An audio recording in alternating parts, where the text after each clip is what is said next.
Wedding Bell Blues, an Echo Ridge sweet romance novella by Heather Tullis. Chapter 1.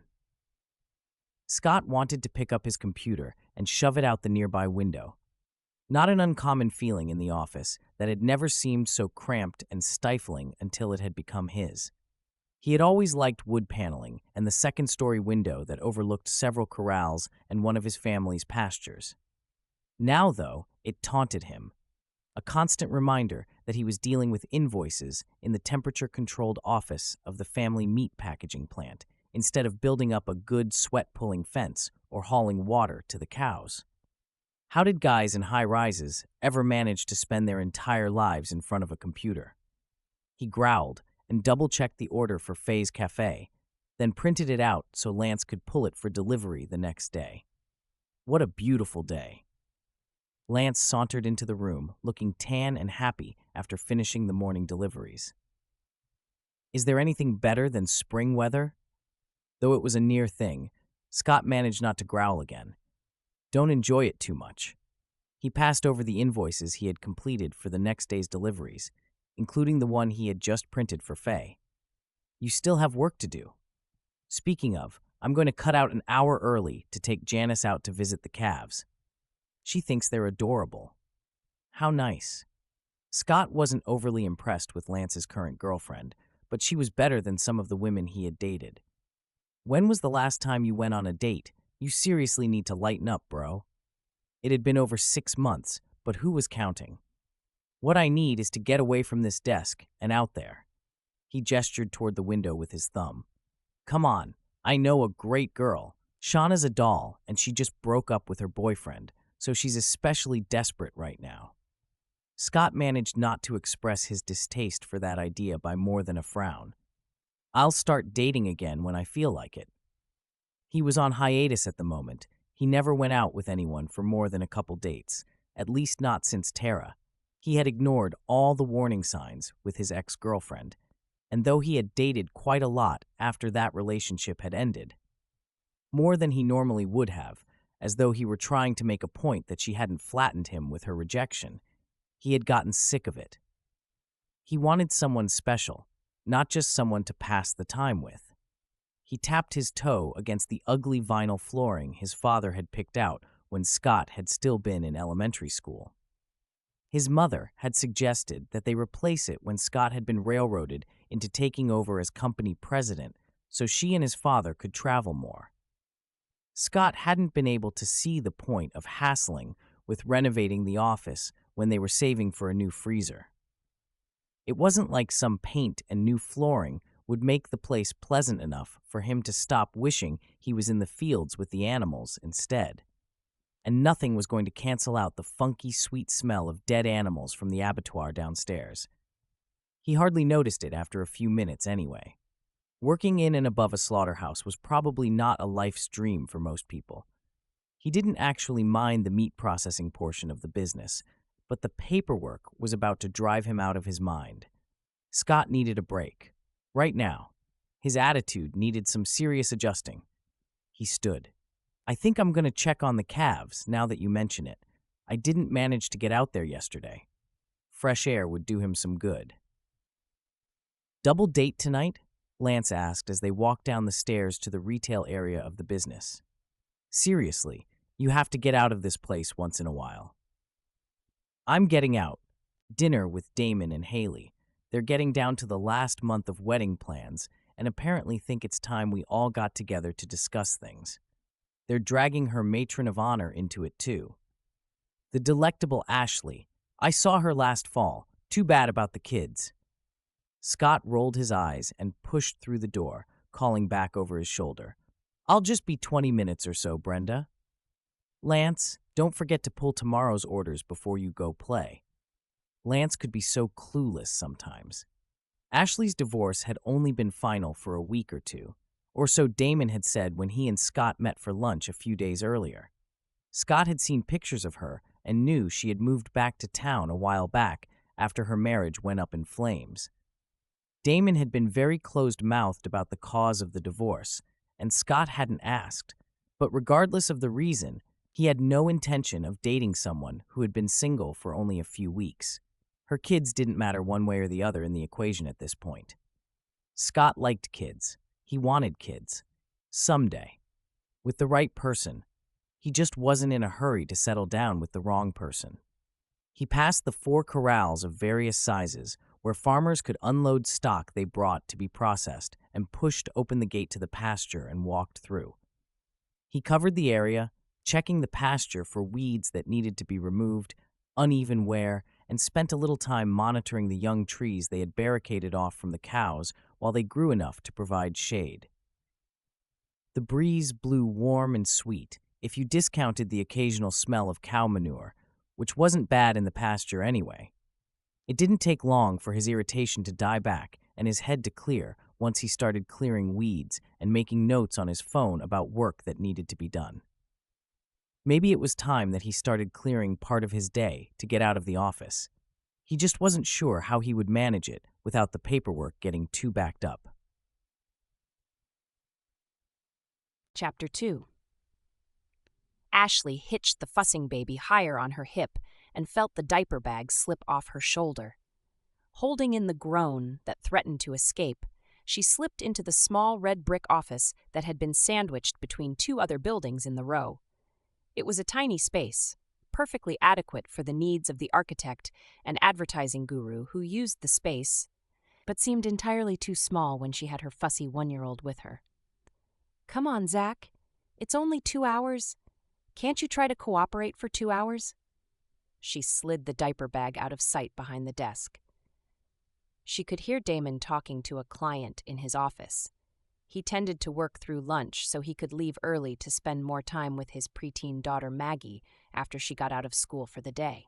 Since his architectural firm was still being established in Echo Ridge, he didn't have enough work to keep him busy full-time yet. Considering some of the projects he had coming up, though, she imagined that would be changing. She already knew the other office was empty. Haley, who had started her advertising agency about the same time as Damon started his architectural firm, had been at home on an extended lunch break working on plans for her wedding to Damon when Ashley had left. There were definite advantages to working for your sister and future brother-in-law.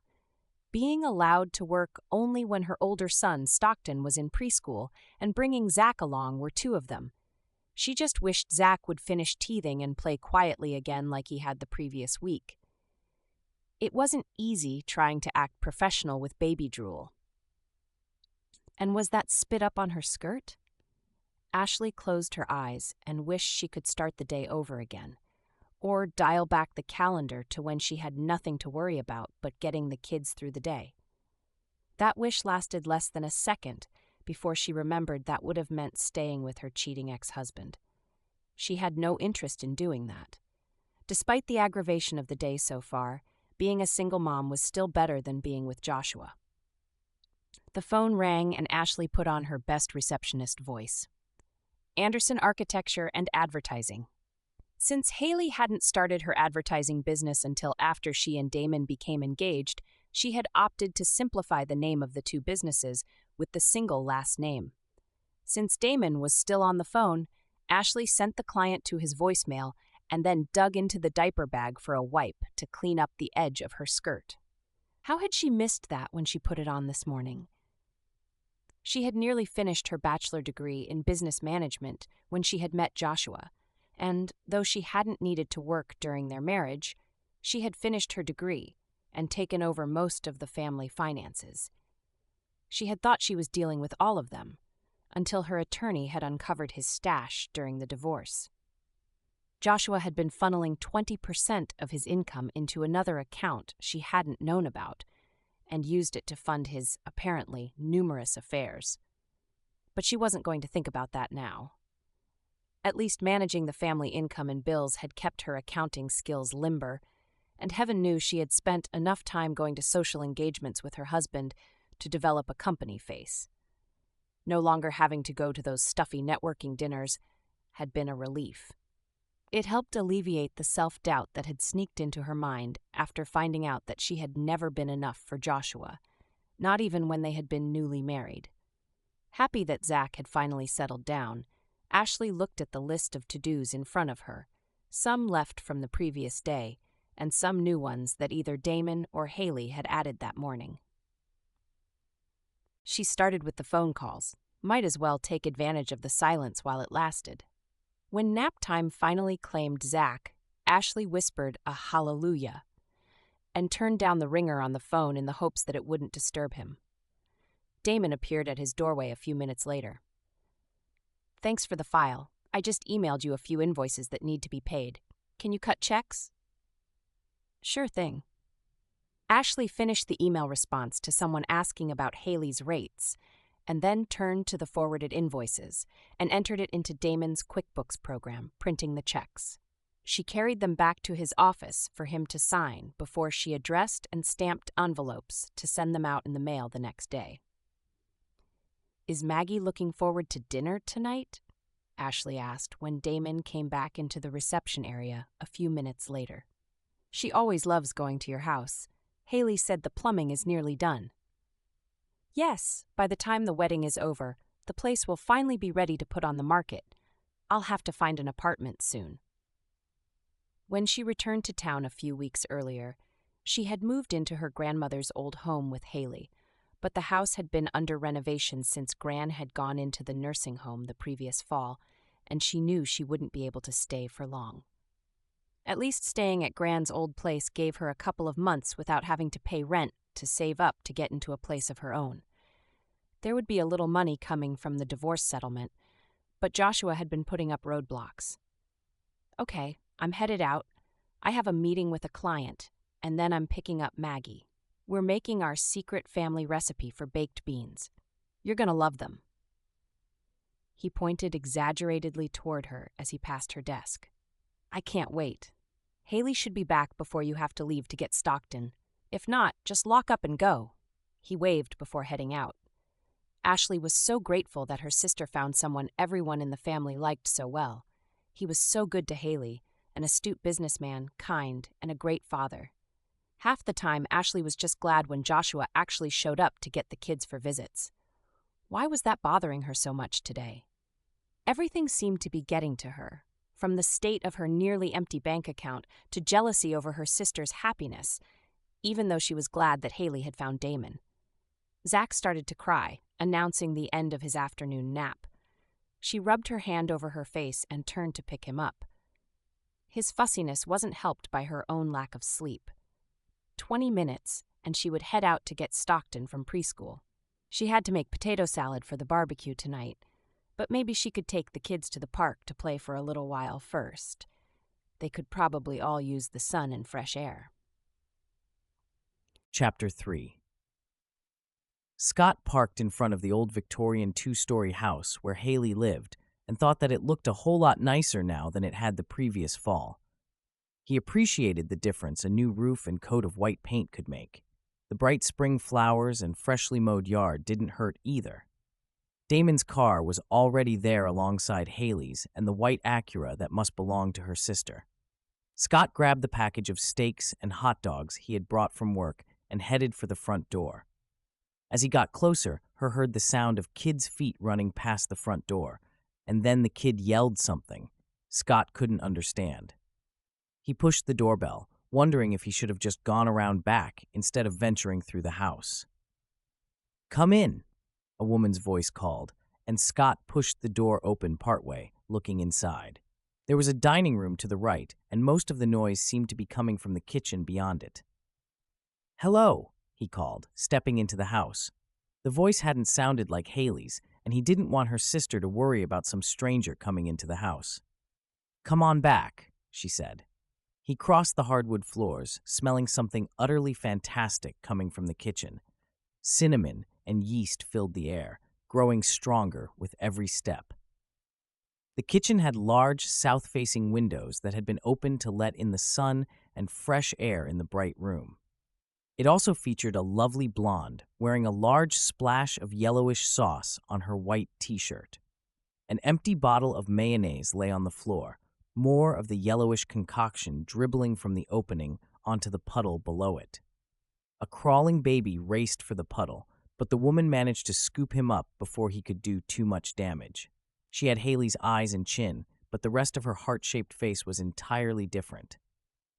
Hi, you must be Ashley. I'm Scott. Her gaze caught his for a moment, and then she sighed as she surveyed the mess. Yes, good to finally meet you. I'm pleased that my boys could make our meeting so memorable. He chuckled and noticed the large bowl filled with potatoes and sliced boiled eggs.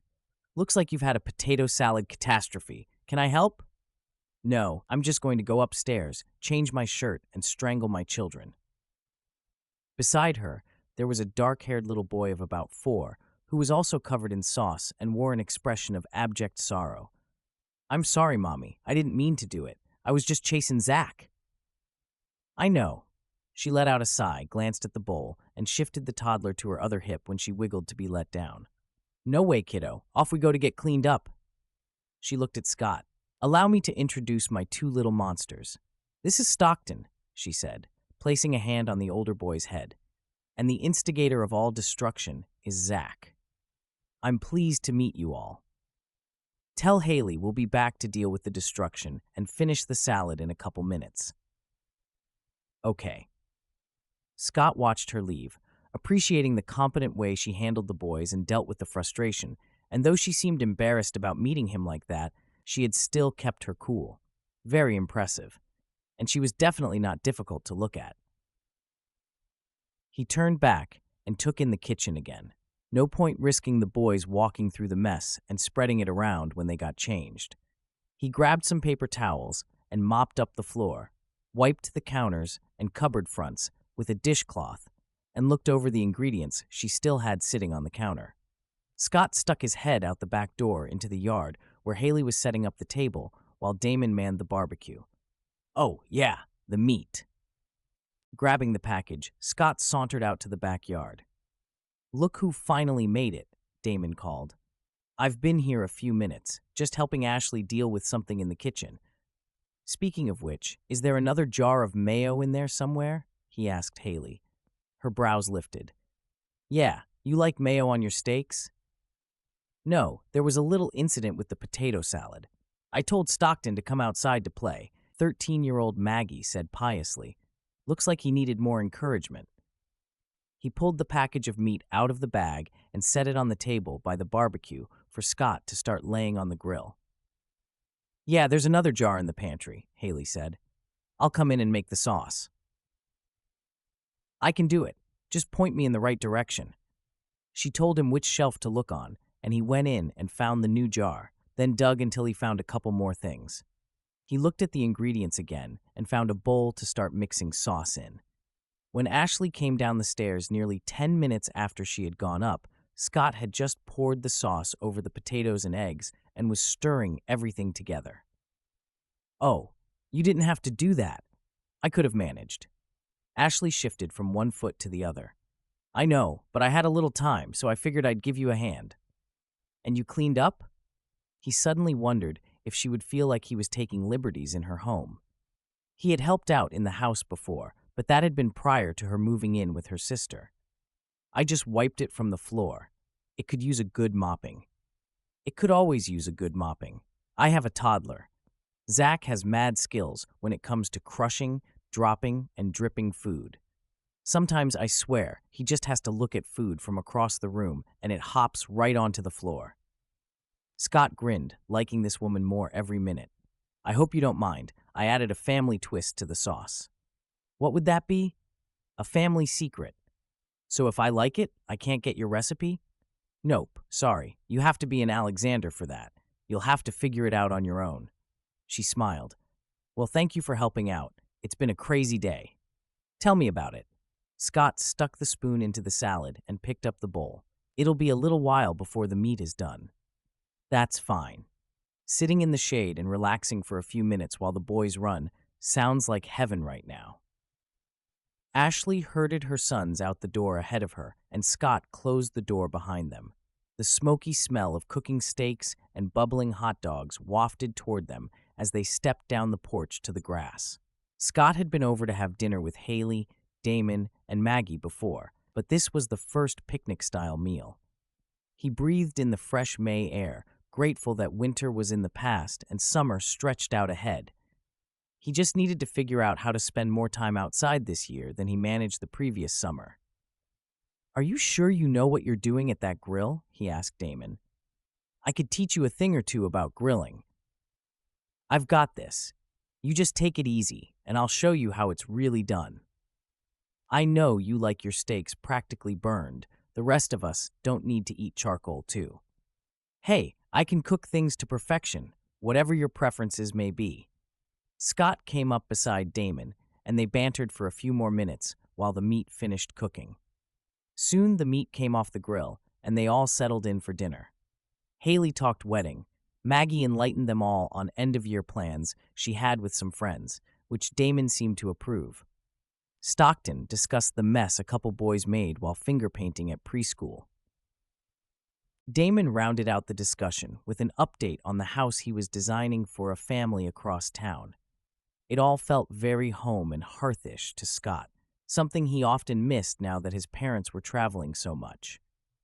When he and Lance got together, their conversation usually revolved around Lance's social life, and Scott's lack of one, with a dash of discussion about work. They had never been all that close, so they rarely saw each other socially. Scott had always wished things were different. He didn't really understand his brother. "How are things for you? Business picking up now that it's barbecue season again?" Damon asked. "A little bit. We stay pretty steady for most of the year, though. I'm just trying to set up the spreadsheet I told you about and hassling with QuickBooks. I swear it's still holding a grudge from the reinstall 2 years ago." "It's software. It's non-sentient. It doesn't hold grudges." Ashley grinned at him. Scott looked across to her, appreciating how much more relaxed she appeared now than when he had first walked into the house. Lance was right about her. Ashley was beautiful, especially with the sun creating a halo on her blonde hair. "That's what you think, but I know it hates me. And anyway, I hate it, so the feeling is mutual." "You shouldn't say hate," Stockton corrected in a tone that indicated he had been told that more than once. "How about if I intensely dislike it? Can I do that?" Scott asked in a stage whisper. Stockton tapped his finger against his cheek as if considering before nodding. "Yes, that's okay." "Oh, good." Scott straightened and managed somehow to keep a straight face. "QuickBooks and I share an intense dislike of each other.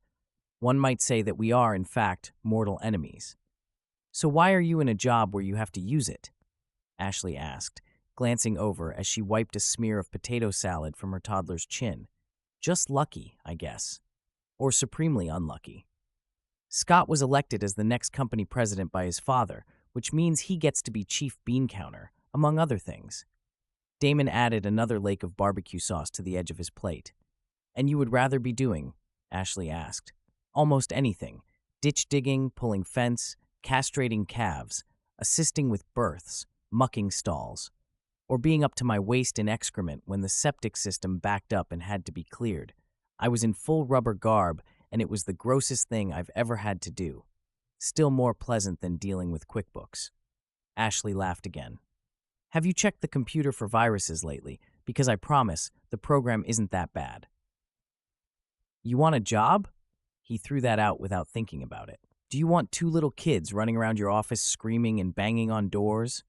Her expression said she took the suggestion with the same seriousness with which he had made it.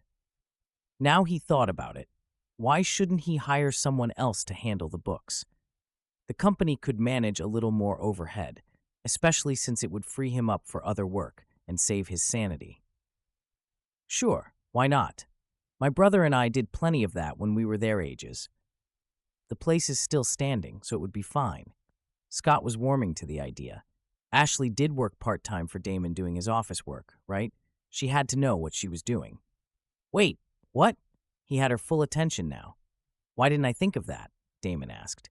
"You wanted more hours, and seriously, Scott is completely hopeless on a computer." "Not completely hopeless," Scott corrected him.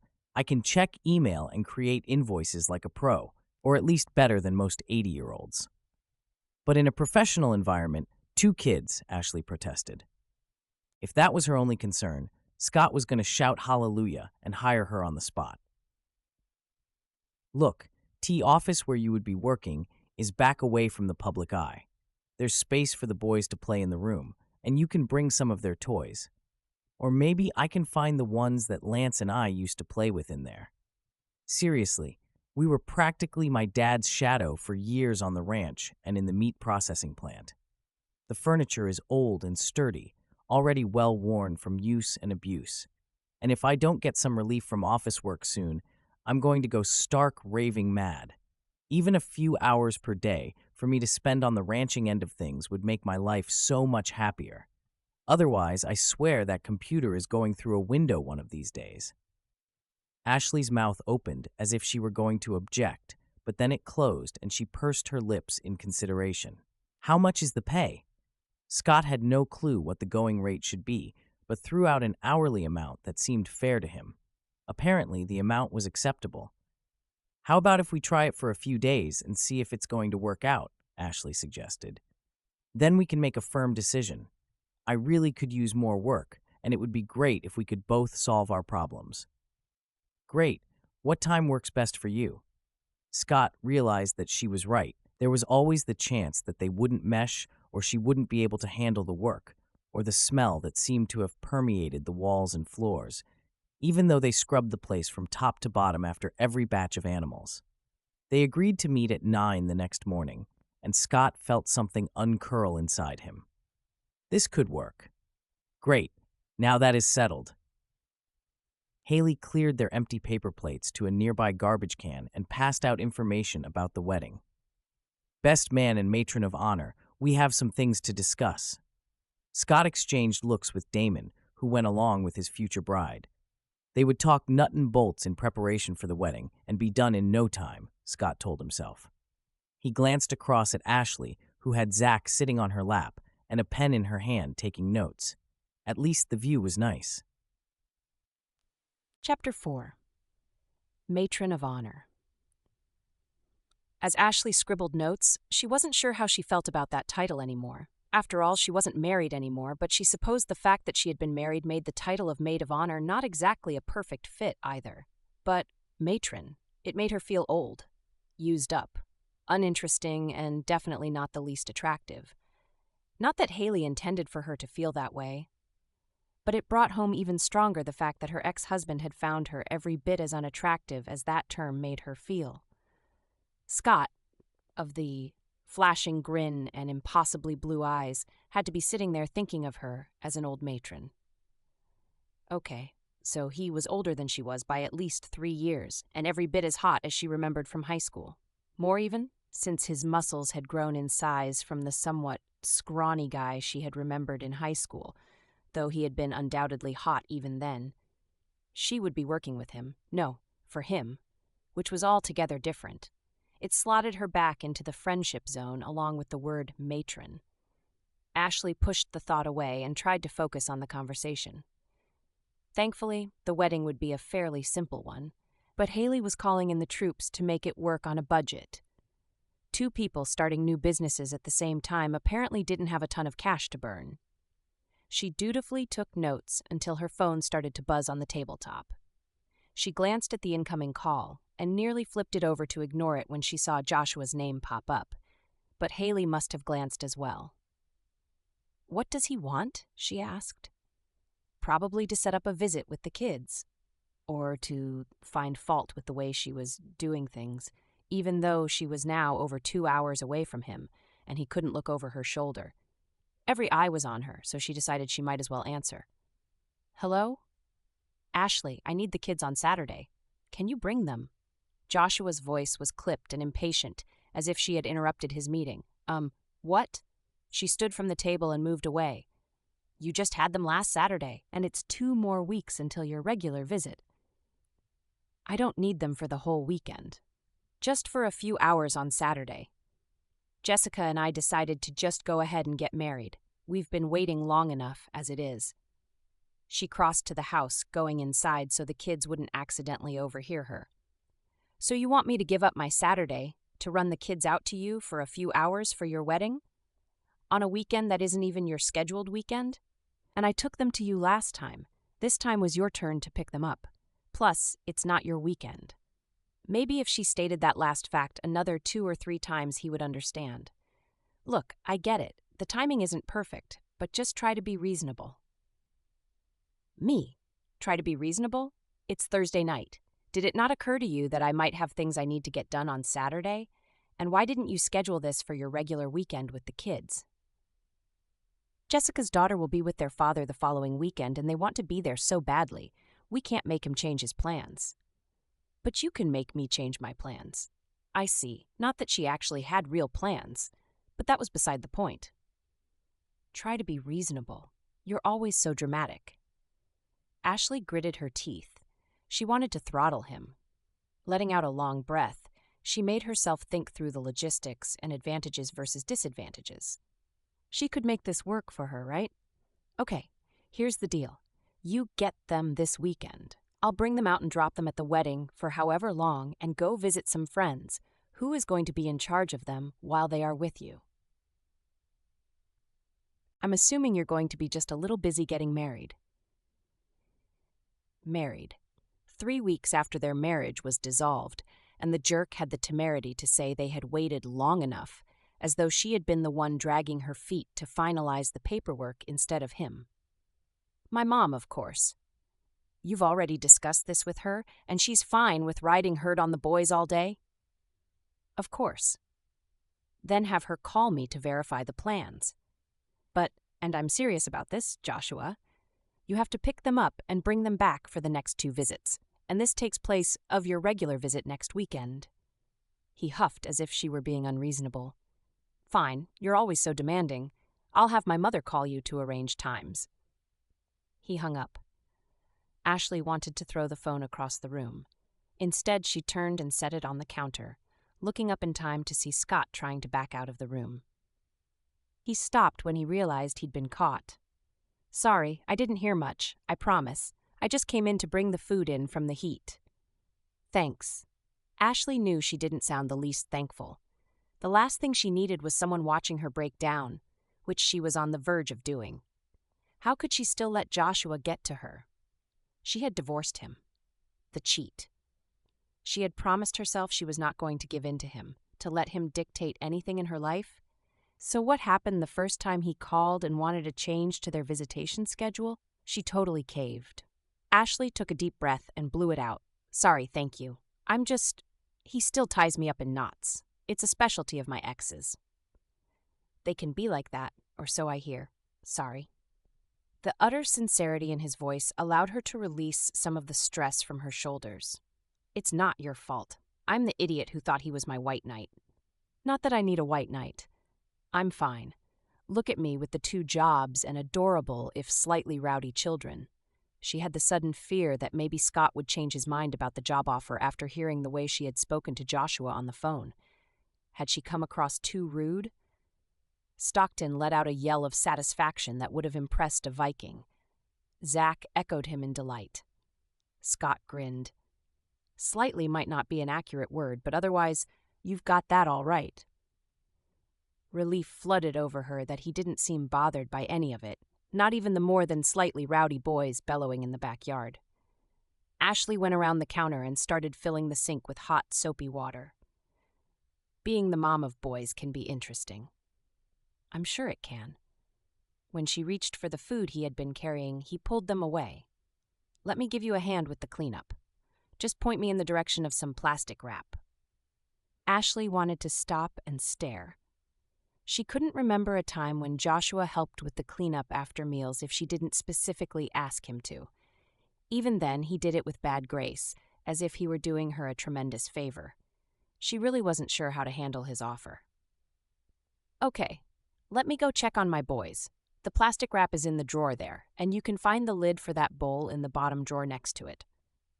She needed a moment of privacy to get herself under control. Then she would do her best to prove to Scott that she wasn't a psycho.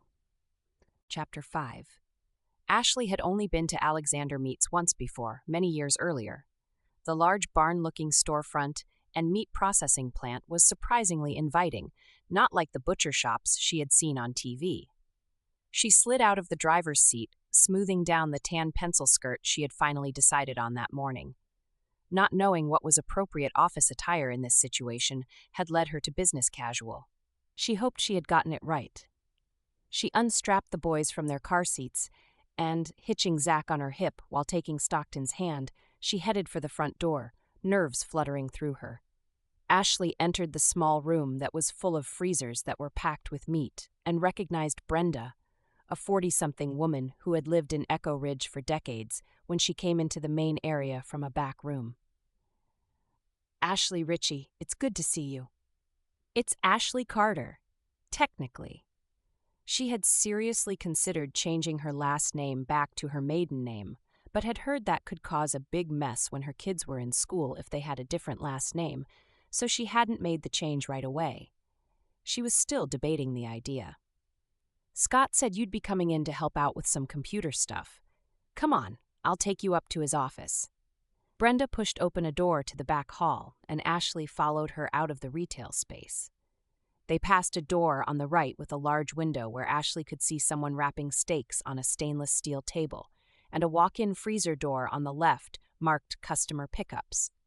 A second freezer door stood opposite a set of stairs that led to space above the freezers. The stairs were steep but solid with a well-worn railing that Stockton had no trouble gripping. At the top of the stairs was an open office door with Scott sitting at the desk inside. "Hi, Scott. Ashley and her boys are here." Scott smiled as he looked up at them. "Great. Maybe you can explain what I'm doing wrong here," Brenda chuckled. "He hates that computer more than anything. You'll be saving us all if you can take over some of that." "Hey, I can hear you over there," Scott feigned outrage. "I know." She shot him a cheeky grin and headed back down the stairs. "Go ahead and get the boys settled," he told Ashley. "Then we can spend some time going over the things I need you to do." Ashley noticed a worn cardboard box marked toys in black marker sitting in the corner he had gestured to. She could look those over later. For now, she settled the boys with some blocks she had carted over from home, then took the seat beside Scott. She got a blessed hour of orientation in before Zach started to fuss, letting her know that his mouth was starting to hurt again. "Let's take a few minutes to stretch. You can take care of him, and I'll make sure that everything is under control downstairs." "Won't Brenda get offended if you nose into her territory?" Ashley joked. "Oh, yeah, I would never do that unless she had a line of people waiting downstairs. But we have a local rancher bringing in cows for processing, and I want to make sure Lance got out with all of the deliveries." "Sounds good." Ashley relaxed her shoulders and realized that she had been holding herself stiffer than usual, so very aware of Scott sitting beside her the whole time. He hadn't said or done anything to make her the least uncomfortable. It was just that she hadn't been so close to a man that she was attracted to since things had gone badly in her marriage. Not that she had any intention of dating anytime soon, no matter how Haley had been hinting that she should. Still, it was hard not to notice the spicy, musky cologne he wore, the way he dwarfed her, even when they were sitting down, his large hands fumbling over the mouse and pecking at the keyboard. She had taken copious notes while he showed her through the software they used to track inventory and customers. She helped him with an issue he was having in QuickBooks and quickly figured out how it had been set up. Their elbows had bumped several times while they sat side by side. "Mom," Stockton said when she had Zach sitting in her lap, rubbing some pain-relieving cream on his gums. "Yes, honey." "Where are the cows? I can hear them, but I don't see them." She glanced out the big window behind the desk and saw the pasture stretched out to the tree line. It had been empty when they arrived, but the cows Scott had mentioned had been delivered and hung out in a corral adjacent to the building. "Come over here and look." Stockton walked over and stood on tippy toes so he could see out the window better, leaning on the windowsill to look down on the dozen animals almost directly below. A second corral held another dozen animals, but their ear tags were a different color. There were 2 other corrals all lined up near the building with a chute that led to the meat processing area. She imagined there would be days when all of the corrals might be filled with animals from different people in the area. "I want to see the cows. Can we go down?" Stockton asked. "Maybe before we leave." She could tell that the boys were already getting restless. She would like to see the facility, maybe not the abattoir itself, that at least not while it was being used to process the animals, but if she was going to work here, she should get a feel for how things flowed. She just wasn't sure if Stockton was ready to realize what it took for that animal in the corral to become his hamburger or hot dog. Then again, maybe she wasn't quite ready herself. She took a deep breath and noticed the lingering scent of the building. Scott had warned her, but it wasn't too bad, it just clung to everything.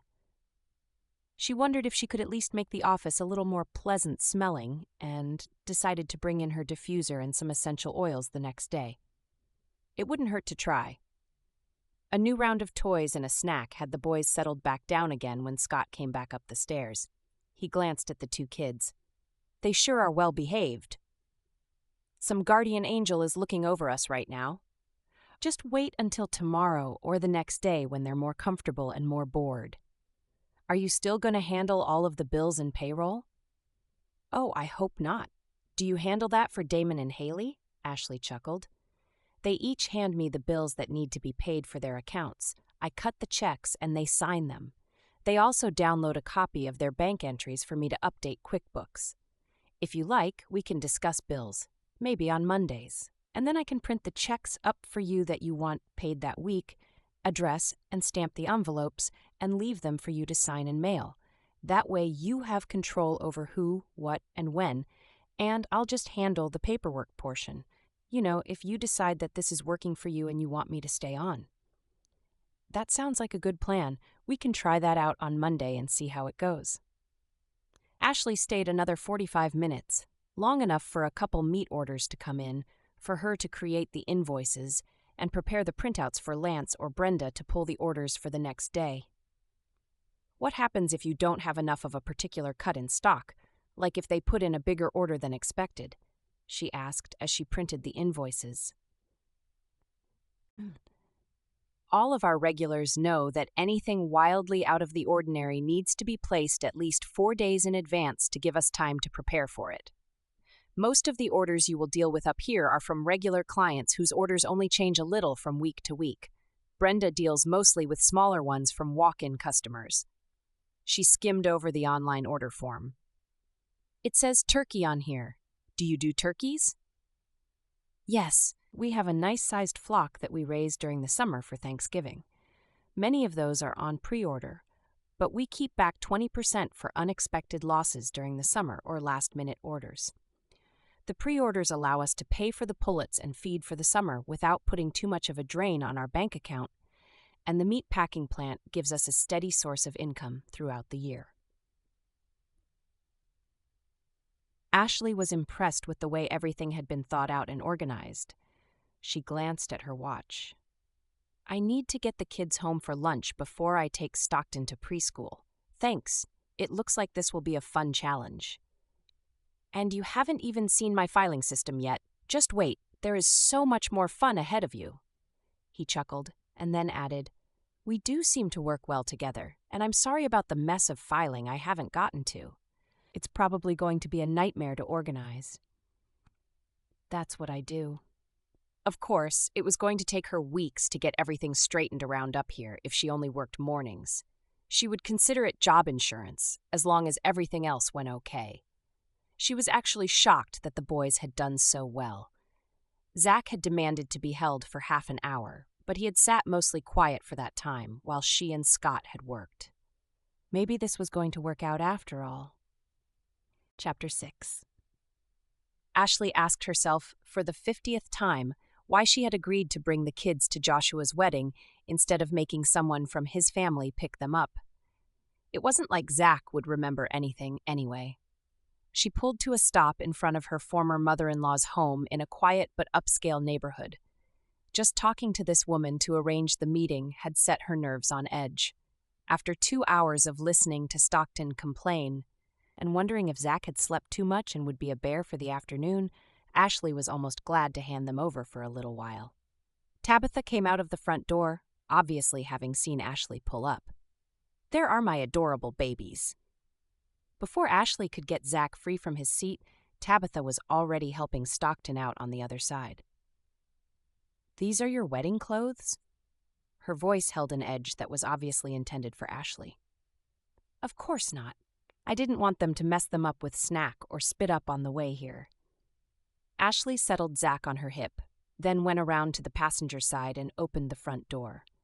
The diaper bag is well stocked, and the other bag has their clothes for the wedding, plus a spare set in case of emergencies. I'll be around town, so if you need anything, just give me a call. Tabitha looked at Ashley's stiff manner and sniffed. You know, he wouldn't be getting married now if you hadn't divorced him. Of course not.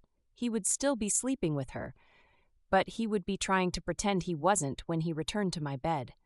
I much prefer the honesty of the current situation.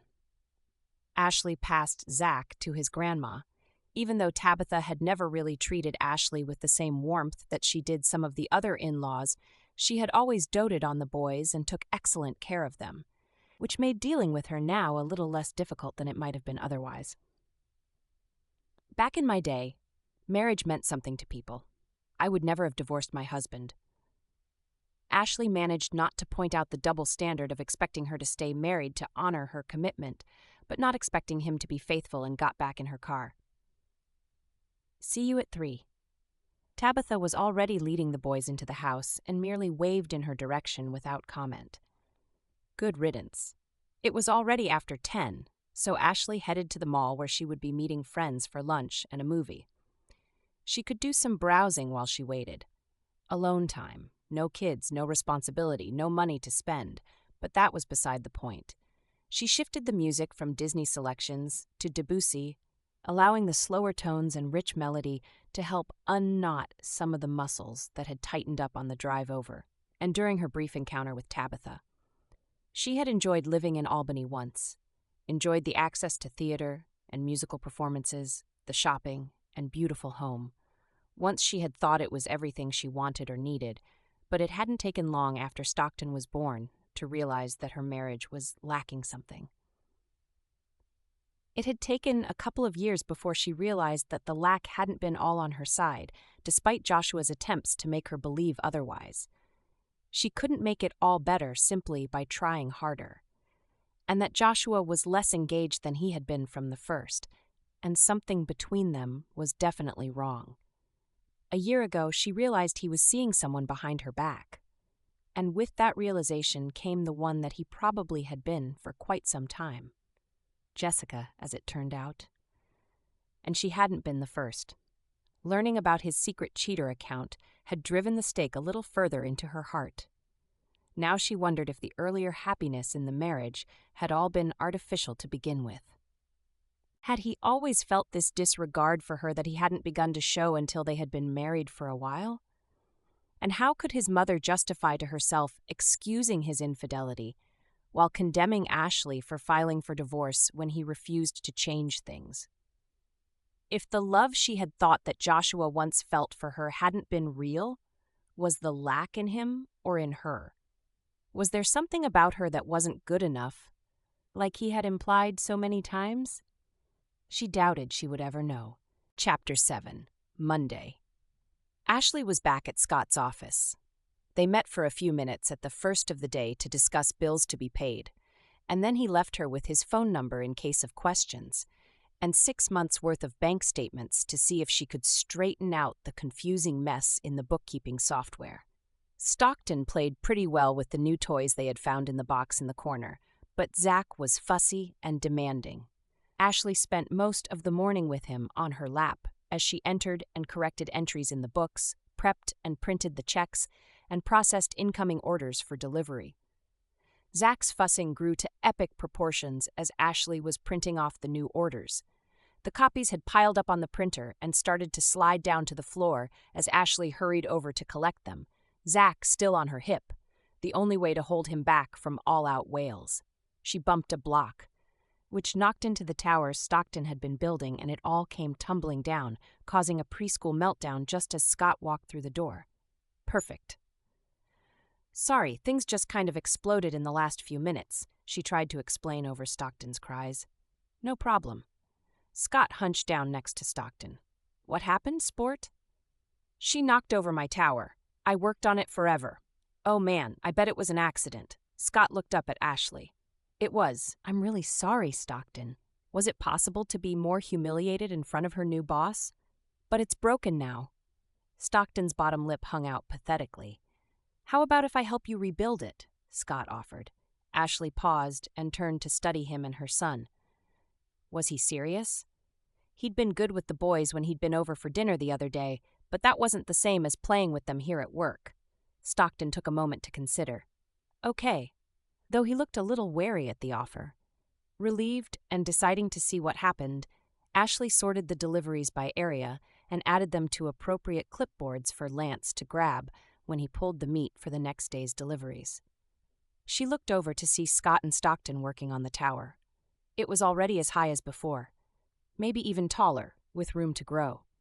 Scott coached Stockton through the process, talking to him about building a strong base and making choices that would help him build it taller. He let Stockton pick almost all the pieces, but had him thinking through the process a little more than he had in the past. Ashley was transfixed. She didn't remember Joshua ever taking the time to sit down on the floor and play with Stockton.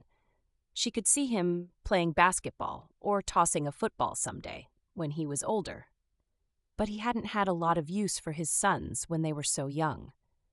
She wondered if he had any idea of the magic he was missing out on, the magic she saw happening in front of her right now with Scott.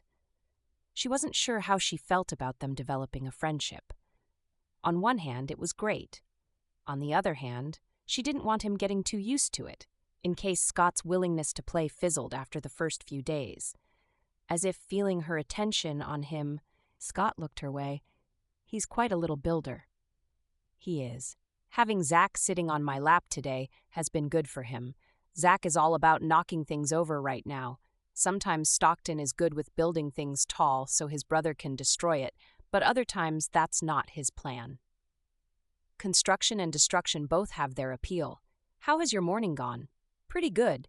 The orders that have come in so far are ready. You mentioned that Faye's Cafe places theirs today, and I haven't seen it yet. That's fine. She'll get it in before the deadline. She always does, Ashley nodded. I got all of the entries into QuickBooks for November through January, but there is a discrepancy that starts before November. It's not much, but it makes tracking everything more difficult. I'll need reports from the last time you know it balanced perfectly if I'm going to straighten it out. Scott let out a breath. That might be another year and a half then. I tried after my dad left, but I just don't have the knack.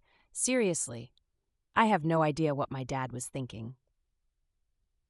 He walked over to a filing cabinet and pulled out a couple of hanging folders. The statements should all be in there. Just let me know if any of them are missing, and I'll track them down. Okay. I'll get on that tomorrow. The checks are ready for you to review and sign. She passed him a stack of checks. The envelopes are addressed and stamped, so you just have to sign and stuff them. I would have gotten more done without the distractions. I'm sorry. Are you kidding? You're a miracle worker. Do you know I actually spent some time working on the fence line today? And I treated one of the calves that has a cut that's been infected. It's been a great morning, and seriously, I couldn't have gotten this much done in here, even without the boys. You're a lifesaver. I'm glad to hear it. He certainly looked more relaxed than he had seemed on Friday, so she let herself relax. I need to get the boys home for lunch. Call me or make a note of any questions you have for me, or anything you need done tomorrow, and I'll see you in the morning. Scott helped Stockton clean up the blocks and put the other toys away in the cardboard box, and then sat at the desk with the checks in front of him as she left. Maybe this was going to work out okay. Ashley wasn't sure yet, but it definitely looked promising. If nothing else, she was giving Scott a chance to get out more and untangling some knots for him. Plus, she was building her savings for the apartment. The question was whether or not she would be able to keep it up. No worries. We'll just keep going with the way things are, and we can make slight course corrections as needed. School gets out in less than 2 weeks, so I'm more worried about what to do at Damon's office than here. Just quit there and work here full-time. It'll be fine, he teased. Don't make offers you aren't serious about, but we'll see how things go with the babysitting. Maybe it'll be fine for only a couple hours each day. Good luck with that. All right, so the second thing, to show you my endless gratitude for saving my sanity, I'd like to take you and the boys to lunch today. if that's okay with you? She hesitated for a moment before nodding. That would be nice. Thanks. No, seriously. Thank you. Are you about done? Yes, just give me a sec and then we can clean up the toys. Scott didn't wait for her to finish at the computer before corralling the boys into clearing up the toys. Promises of hamburgers and fries went a long way toward motivating Stockton to help out. Scott couldn't help but notice that other than the bag of blocks Ashley brought with her every day, the other toys were just crammed back into the box, which was old and didn't look like it would hold together much longer. Deciding to mull that over, Scott gave Stockton a piggyback ride down the stairs while Ashley carried Zach. Faye's Cafe was only a block or two from Damon and Haley's new office, right on Main Street and across from the park. They walked into the 50s-themed restaurant as a unit, like a family, and Scott felt a lump rise in his throat. This wasn't a date, and they weren't his family. It was just a thank-you meal, except he couldn't help wondering what it would be like if this wasn't a one-time thing. A young woman in her early 20s greeted him at the counter. Hi, Scott. Great day today. It definitely is. Is this for here or to go? He turned to Ashley. Do you want to stay here or take it across to the park? She looked longingly toward the lake across the street. I'm afraid the lake might be too great a temptation for Stockton to resist an hour before he has to be at school. He chuckled. Next time, maybe. I guess that means we're staying here. He didn't realize until after the words had escaped that he had implied there would be other lunches together. He would like that, but he wasn't sure how she would feel about it.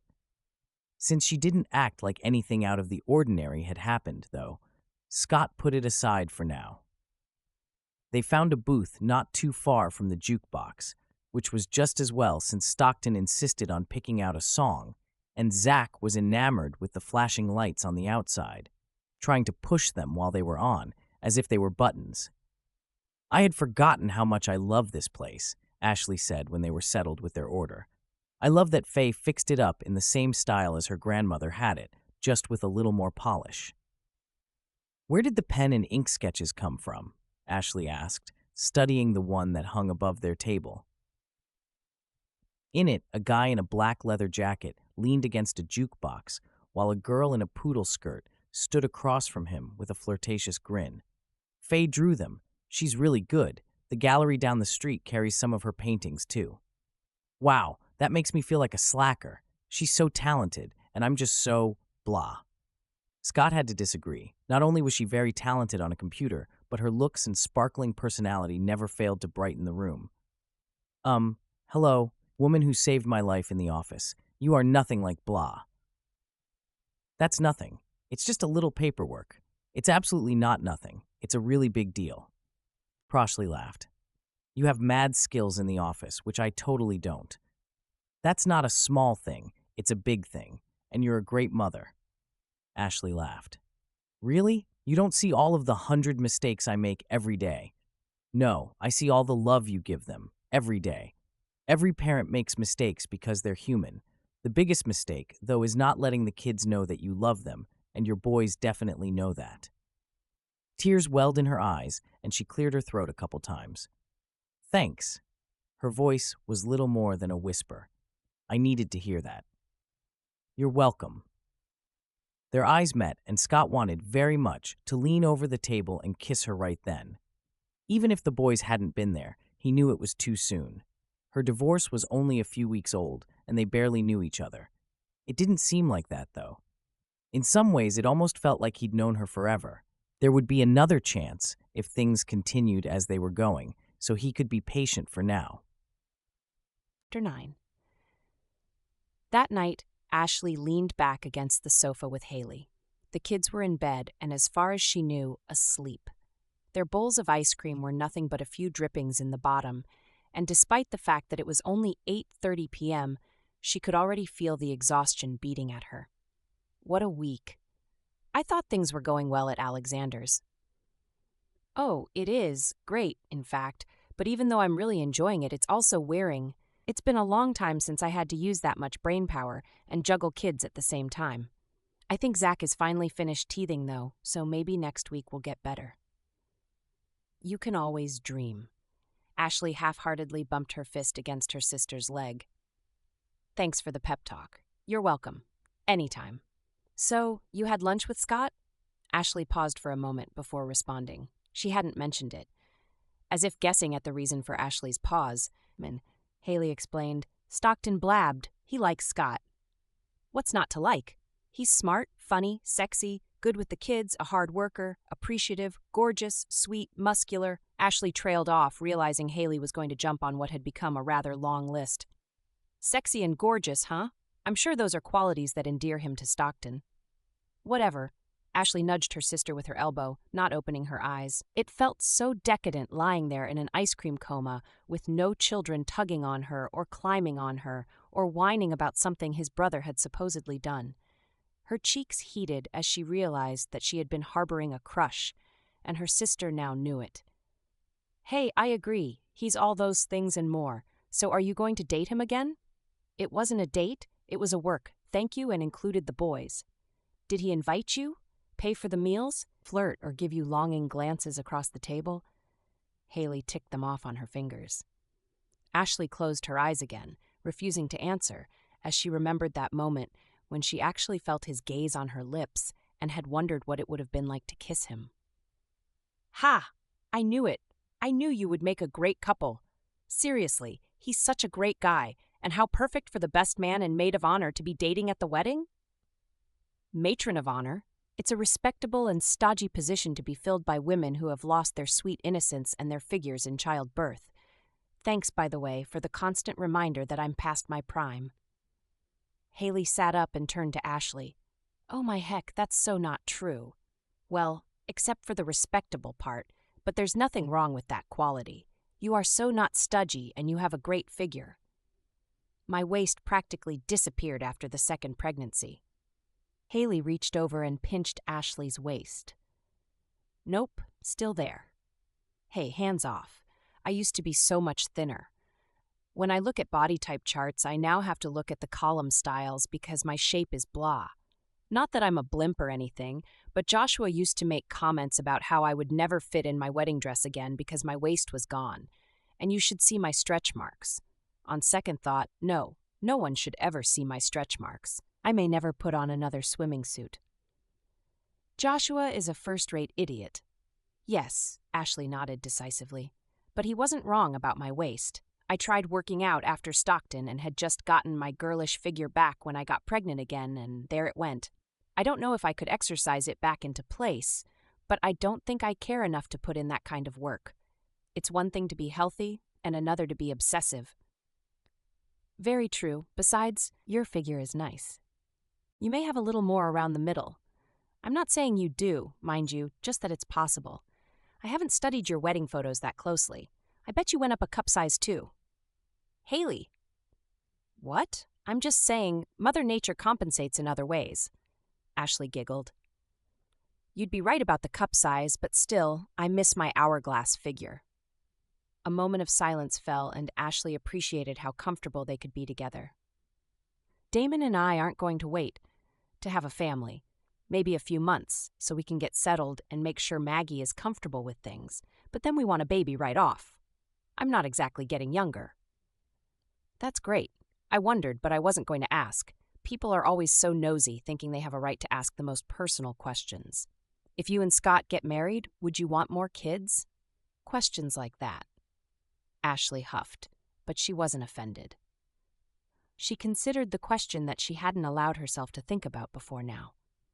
If I remarried someone someday, which I may not ever do since one crappy marriage was enough for me, I think I'd like one more. It would be nice to try for a girl this time. Someone I can dress up in lace and bows. With my luck, she would end up being a tomboy and prefer mud and toads. I'd love a little girl. You have Maggie. She's already 13. A little old for dressing up in lace and bows, and baby dresses are so adorable. She already wants to pick out all of her clothes, and she's not a lace kind of girl. Ruffles, maybe, for the prom. But that's a few years away yet. Yeah. I've been thinking about what to do with my monsters while I'm working for you once school gets out. Maggie's really good with them. Do you think she'd like a regular babysitting job for 10 to 12 hours per week? You still only need me for a couple hours per day, and I could cover the lunch break so you and Damon could go out together sometimes. That sounds like a plan. I'll mention it to Damon and let you know what he thinks. Then you can ask Maggie. It's hard being 13, wanting to buy stuff, but not being allowed to work most places. We've thought about hiring her to do some cleaning at the office, too. Between working for us and working for you, she would be able to save her own money for the new, fancier iPad she's had her eye on. Good idea. Are you going to fall asleep down here? You're starting to sound tired. Oh, I am tired. But Ashley wasn't about to fall asleep yet. She had been thinking instead about how much she had missed being part of something. Her family had been close, and though she was the youngest, she always felt loved and supported. Then she had married Joshua. At first, they had planned everything together, set their sights, and worked toward something. It felt so good to know that she was part of that plan. Over the years, she had felt less and less like his equal match, and more like his housekeeper. Not that taking care of things at home wasn't important, especially as the kids came along, but for the last couple of years, their relationship felt like no more than a business transaction half the time. Of course, now she knew that was because he was spending his free time with someone else, having the family and the fairy tale. Being home, living with her sister, even if it was only for a couple months, felt good. It made her feel like she belonged. She would miss that when Haley got married and moved out. I'm going to visit Gran tomorrow. She'll like that. Her confusion is growing. When I stopped in for a while at lunch, she didn't remember me or Mom. You know how she mistakes me for Mom when she was my age sometimes. Yeah. I don't think I realized how much you gave up to take care of her when you moved back here. She should have been more supportive, but she'd had her own problems and let herself focus inward instead of looking at what she could do to help her family. If she had come to visit more often, she would have realized their grandmother's dementia was growing worse. She wasn't always that bad. She just got worse toward the end. I was so angry when Mom said they were putting her in the home without even talking to me about it, when I was her caretaker. There was a lack of anger in her voice. She was right, though. Man, I hate admitting that sometimes. When does Mom stop being right most of the time and I get to be right again? Probably never. Growing up sucks sometimes. Doesn't it, though? But other parts are so great. Ashley opened her eyes to see Haley gazing at her engagement ring. A twinge of jealousy pulled at her heart before she sent it on its way. She was happy for Haley, but she could still be sorry for herself, just for a few seconds before she let it go as well. She admired her older sister's selflessness and her determination to be happy in her situation, whatever that might be. She had built a life here for herself, and Ashley could do that as well. Sure, marrying Damon had Haley over the moon, but even without that, she would be happy because she chose it for herself. Ashley was determined to do the same. She wasn't sure what her path was, but she was on it, and she was going to be happy, no matter what life threw at her. Chapter 10. The farm always had things that needed to be done, but Scott was surprised at how fun it was to pick out the bright bins in primary colors from the dollar store, the warm pine sealant, and the long lengths of pine at the lumber yard, checking them to be sure they were straight as possible. He hadn't had time for the wood shop in months, maybe since he had taken over the business, and he had forgotten how much satisfaction he had gotten from the scent of fresh-cut boards, the silky smooth wood under his hands after running the mouse sander over it, the pungent scent of stain as he brushed it on. Seeing the final project set up in the office, the bins filled with the toys and labeled by type with a picture so it would be easy for Stockton to see where everything went back. Not that he expected that to last for long, gave him a sense of contentment he had been missing. If Ashley hadn't come to work for him, he never would have had time to work in the wood shop over the weekend. He wouldn't get to see the boys playing together and hear their bright laughter rolling down the stairs to him as he exited the abattoir. He had been alone, even a little lonely, but hadn't realized how much better his life would be with children in it. That wasn't even counting how much he looked forward to seeing Ashley each day. Scott had only known her for a little over a week, and they only spoke for a few minutes most days, but those brief interactions were beginning to be the best part of each day. Scott slid the last bin onto the bottom shelf and stepped back, looking at the toy shelves, stocked with their selections, when Lance came up to the office. "Where did that come from?" "I made it. The kids needed to be able to find what they wanted so they weren't spreading all the toys everywhere." "What's up?" Lance dismissed the shelves without another comment, focused on his purpose for being there. "You, me, girls, a date. This Friday, 6 o'clock. I've got the perfect girl for you." "No, you have got to get out of this place once in a while. Not so you can sing to the cows or sandwood. You're in desperate need of a life. Friday, 6. He headed back down the stairs, as if that was the only reason he had come up in the first place. It probably was. "No, Lance. You'll thank me later." I said no. Scott moved out to the landing to call after his brother and saw him greet Ashley as he passed on his way out, pretending he didn't hear Scott. "You said no about what?" Ashley asked. "Nothing." Scott didn't want to admit that his brother had been trying to get him to get out and date more, especially since he wasn't sure how she would feel about dating him.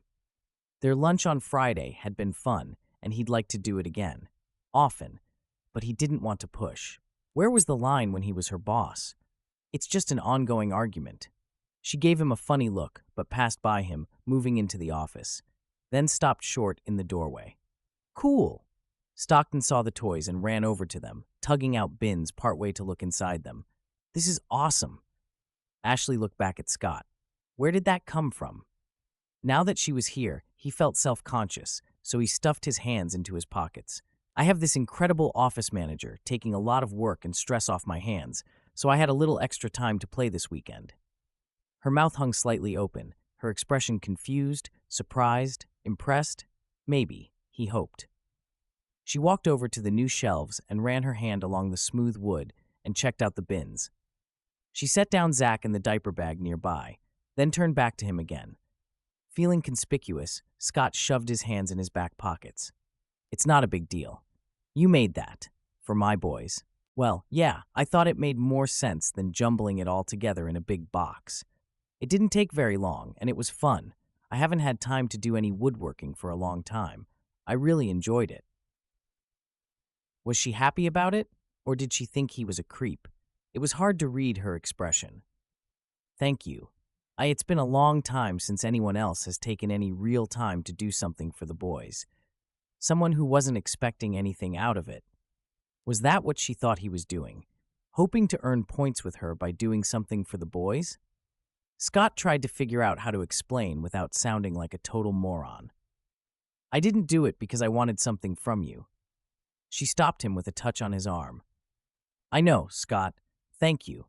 It's really nice, and it'll make it easier to clean up and find what the boys want." Her touch had his gaze focusing in on her face, the curve of her cheek, the softness of her lips. Something shimmered in the air between them for a few seconds, and once again, he wanted to kiss her, but he didn't. If he kissed her now, she would think she'd been wrong and he'd had ulterior motives after all. Instead, he smiled and gestured to the desk. "Let's go over the day's plans, shall we?" His voice sounded almost normal. "Of course." Things settled back into their usual routine as they reviewed the invoices that had arrived over the previous week and which invoices he wanted her to pay that day, along with what else he needed her to do that week. Long after she had moved away to sit at the desk, he still felt the warmth of her hand on his arm. Maybe Lance wasn't entirely wrong about him needing to get a social life, but he was much happier with the one he was building for himself than anything Lance had in mind for him. Chapter 11. At the end of work on Monday, Scott convinced Ashley to stay for lunch to eat a pile of leftovers from the dinner he had thrown in the slow cooker the previous day. Tuesday, he pulled out the gift card for a pizza place in town that he had bought the previous night and insinuated had been burning a hole in his pocket for a while. Maybe he should have just come clean about its origins. But she still seemed a little skittish, and he wanted to spend time with her away from work. Wednesday, Ashley invited him back to her house to pay him back for the meals he had bought for her and the boys. It was a simple chicken salad sandwich, but there was more than enough, so he wondered if she had made extra the previous night with this in mind. He hoped she had. Thursday, Scott didn't have an excuse to invite her to eat lunch, but he decided he was ready to risk asking her for a Friday night date. As much as he liked the kids, it would be nice to have a few hours without them. As she cleaned up her things to leave for lunch, Scott cleared his throat, more nervous to ask a woman out than he had been in a long time. I was wondering if you could find a sitter, if you'd be interested in having dinner with me tomorrow night. Ashley paused, then slowly looked up at him, as if surprised by the offer. Worried she was going to say no, he hurried to add, "I've really enjoyed getting to know you, and I know the boys are your whole life, but I thought maybe we could take a couple hours to just get to know each other better, without distractions." "Mommy, I'm hungry." Stockton tugged on her shirt. Ashley smiled. "They definitely can be distracting. Yeah, I think I'd like that." Relief poured through Scott. "Great. 6 o'clock? Oh, wait, Damon and Haley have some dinner with one of his clients tomorrow night. I think she's supposed to be home tonight, though." Tonight will work. He could put off a couple things until tomorrow so he'd have time to clean up before the date. "I'll pick you up at 6 unless you let me know that you can't get someone to watch the boys." "Great. See you then." She blushed as she slung Zach on her hip and ushered Stockton out of the office and down the stairs. Perfect. Now Scott just had to figure out where to take her. Maybe he should have figured that out before he asked her out. What had she been thinking? Ashley hadn't been on a first date in nearly 8 years, and she was afraid she'd forgotten all the dating protocols. Had things changed since she had first started dating Joshua? Were there different rules for college students than for people her current age? Yes, she knew Scott and was comfortable with him. She enjoyed his company and was even attracted to him. A woman would have to be dumb, deaf, and blind not to be. But that didn't mean that she was ready to date again. It had only been a month since the divorce was finalized. Just because Joshua was already married again didn't mean she was ready to be involved with someone new, even if it was Scott. She didn't love leaving the boys at bedtime, even though she trusted Haley completely. Ashley had nearly talked herself out of the date a dozen times before the doorbell rang at 6 o'clock. Then it was too late to change her mind. He was here. Ashley studied herself in the mirror as she heard Haley's voice welcoming Scott. It had taken her 20 minutes, but she had finally decided on the breezy blue and white maxi dress and twisted gold earrings and necklace. Nice enough for pretty much any restaurant he was likely to take her to without being too fancy if they went somewhere casual. She had never worn the dress before, but had bought it on impulse a few weeks earlier. It had been on sale, and with her coupon, she had managed to get it for nearly half off. So despite the budget she had been holding herself to for the past several months, she had managed the splurge anyway. She loved the way it swirled around her ankles, soft and feminine. The soft blue looked nice on her, and it was nice to look pretty for her first grown-up date. "Mom, you're pretty," Stockton said from the doorway. He already wore his Power Rangers pajamas, so Haley would be able to wrestle him into bed a little easier when it was time. "Scott's here. He likes to play with me." "Yes, he does. Tonight Mommy is going to eat dinner with Scott." "Why?"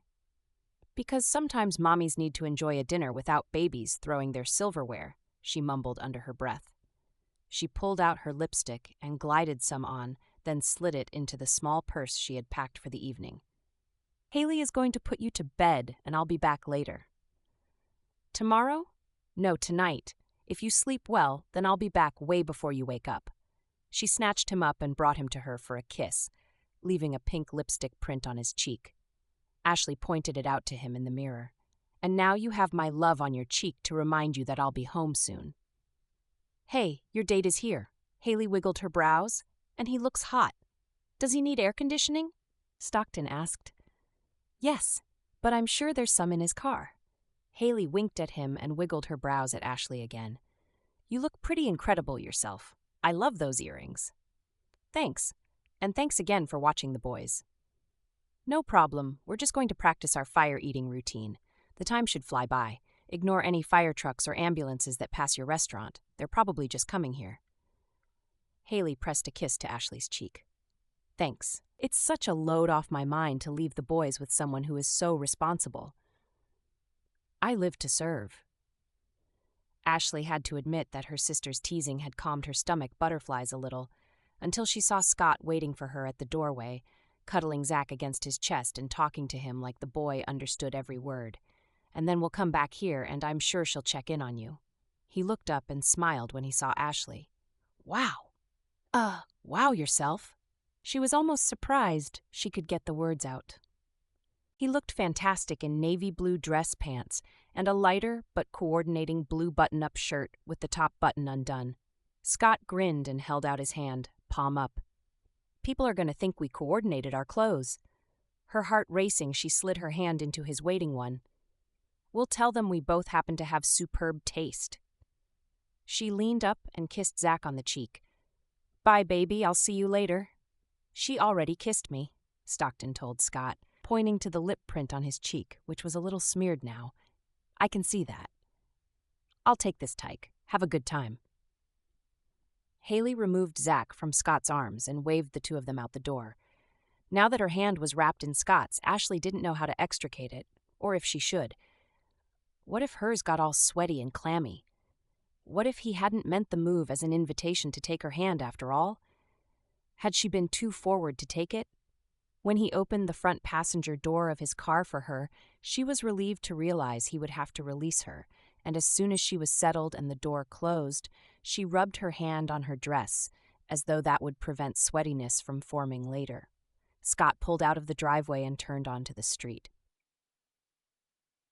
I have to admit, I actually feel kind of nervous.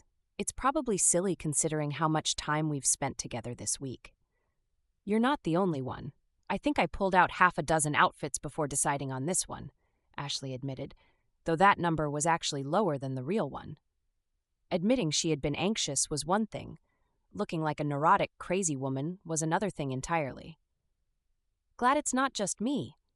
I was thinking Stefan's for dinner, if that works for you. Sounds good. I've never actually eaten there before, but I've been wanting to. Stefan's was one of the nicer restaurants in town at the mouth to the canyon. Not super ritzy like the Outlook, but definitely date night nice. She was glad she had dressed up a little more than usual so she wouldn't feel out of place.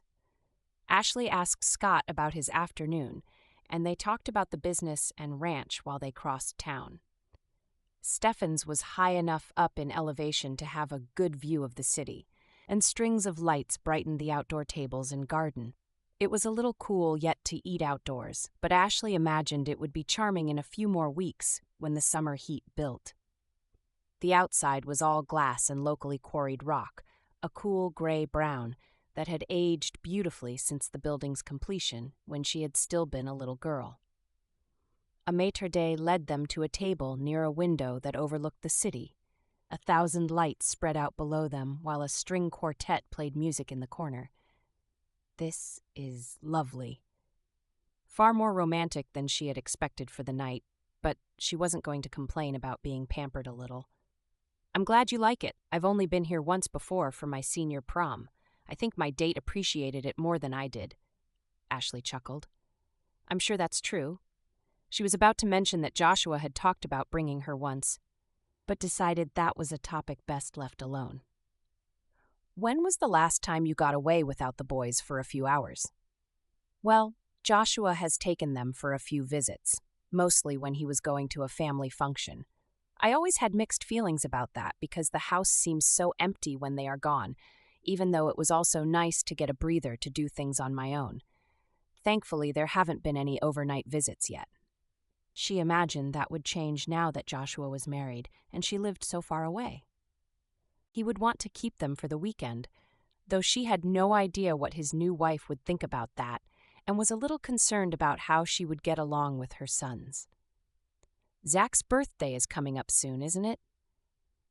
Way too soon. I can hardly believe he's almost one. We're going to have a small family party for him next week. Would you like to join us? It was kind of strange to invite someone who wasn't family, but he had become part of Zach and Stockton's daily life, and heaven help her. She wanted him there. I'd love to. The waiter came by and they ordered. The song ended and a new one began, a slow, dreamy version of Dream a Little Dream of Me. I've always loved this song. I don't think I've ever heard it played quite this way, though. Ashley sipped at the water in her glass. Scott looked over at the half-dozen people swaying on the dance floor. We have a while until our food arrives. You care to dance? I would love that. Another thing she hadn't done for more years than she wanted to think about. He extended a hand to her again, and she slid hers into it, feeling like there was some kind of fairy tale aura surrounding them. Scott pulled her onto the floor and swung her into a waltz. Wow, you actually know how to dance? She had expected a basic sway step, but was thrilled to have a partner who knew more. My mother made sure Lance and I could do real dancing, as she called it. It's been a while since I tried. You seem to be keeping up. Only because you're good at leading. I haven't waltzed since my college ballroom dance class. I'd forgotten how fun it is. Being in the arms of a man she was attracted to as well as respected didn't hurt. Twirl. Scott released the hand that had been at her shoulder blade and gave her a little spin with her right hand. Ashley laughed as she turned and came back into his embrace. Okay, we definitely need to do this on a regular basis, Scott grinned. Your wish is my command. They continued through the dance, then slipped into a foxtrot when the tempo changed. Have you dated much since you split with your ex? Scott asked. He had thought about getting the lowdown from Damon, but it felt funny, going behind her back for answers instead of just asking her directly. Nope, this is my first date since filing for divorce, actually. As firsts go, you hit it out of the park. Glad to hear it, and you managed a baseball reference. Dare I hope that means you like the sport? It's my favorite. Joshua was a basketball man and didn't get my obsession. I played from Little League through college intramurals. I didn't realize that. I played some baseball in high school myself. Yes, I remember. You were quite good. She had attended all of the boys' games that she could in high school, even though very few of the boys ever reciprocated to the softball team. Scott snorted. I was slightly better than passable. Did you try out for your college team? Nah, I really loved it, and the coach told me I should, but I knew it would take too much time away from my studies. I had big plans for my life. But then I met Joshua. Joshua had changed everything for her, or maybe she had changed everything for him. It seemed like everything always had to be his way. She wondered if that was accurate or if that was all she remembered now. You still graduated, though. Yes. But after we were engaged and we were married the summer I graduated, so I didn't actually work outside of the house. She didn't want to think about that. You went to college. Only for a couple years. I took some ag classes and a few random ones on topics that interested me, but college wasn't my thing. Office work isn't my thing either. Once I had picked up the classes I thought would help me with the ranch the most, I quit and came home to work. If I'd stopped to realize that I would end up running the meat plant, I might have stuck around and taken some business courses. But then you wouldn't have needed me, and we might not be here now. So true. Maybe it's better this way. He grinned at her. How about you? When was your last serious relationship? Scott took a moment to twirl her under his arm and bring her back before answering. It's been a few years. Ever get close to popping the question? Ashley wondered what his idea of serious was. I thought about it with Marcy, but it just didn't feel right. We split a few weeks later. There was no point continuing the relationship if I was sure it wasn't going to progress, especially since she was hinting about something more permanent. And then there was Tara. That ended spectacularly badly. I haven't dated anyone for long since then. You just like to play the field. Or not. I'd be happy enough to settle down with the right person. I just haven't been with anyone that I wanted to keep around for several decades. Something softened in his eyes as he held her gaze, insinuating that he might change his mind, even if his words didn't say that. Ashley tried not to read anything into it, despite her racing pulse and growing feelings for him. But when they returned to the table after the dance, he kept hold of her hand until the food arrived. It was funny how she could feel so close to someone she barely knew. Damon thought Scott was a good guy, and had been best friends with him for over a decade, so she had that reassurance. At the same time, a good guy to be friends with and a good guy to date weren't always the same thing. On the third hand, her family had not been thrilled with her dating Joshua, a sign she should have paid more attention to, and those who knew Scott, including her brother John, seemed to like him well enough. By the time Scott walked her to the door that night, Ashley had decided she liked the way Scott made her feel, the way he paid close attention to her, the fact that he had taken her onto the dance floor for a few more numbers before they had left for the night. He was easy to talk to, and despite the 3 years age difference between them that had kept them from really knowing each other in high school, they had a lot of shared memories of activities and events in town. The night was growing chilly when they got out of his car to walk to the front door. "Your dad isn't visiting, is he?" Scott asked as he twined their fingers together. "No. Why?" "I heard from Damon about getting caught out on the front porch with your sister when they started dating." Ashley chuckled, remembering that night clearly. "Oh yeah, that was actually kind of funny. Not that Haley had thought so at the time."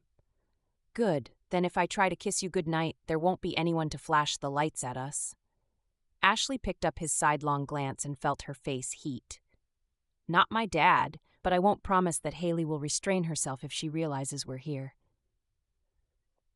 Good. They went up the 3 steps to the porch, and he gave her fingers a squeeze. "I had a lot of fun tonight." "So did I. I was afraid if things didn't go well that it might cause things to be uncomfortable at work." "Not for us." Ashley looked up into his eyes as he stepped closer. "Of course not. We would never let a bad date make things awkward." He brushed a lock of hair back behind her ear, trailing his fingers gently along the delicate shell, and then stroking her cheek with the back of one finger.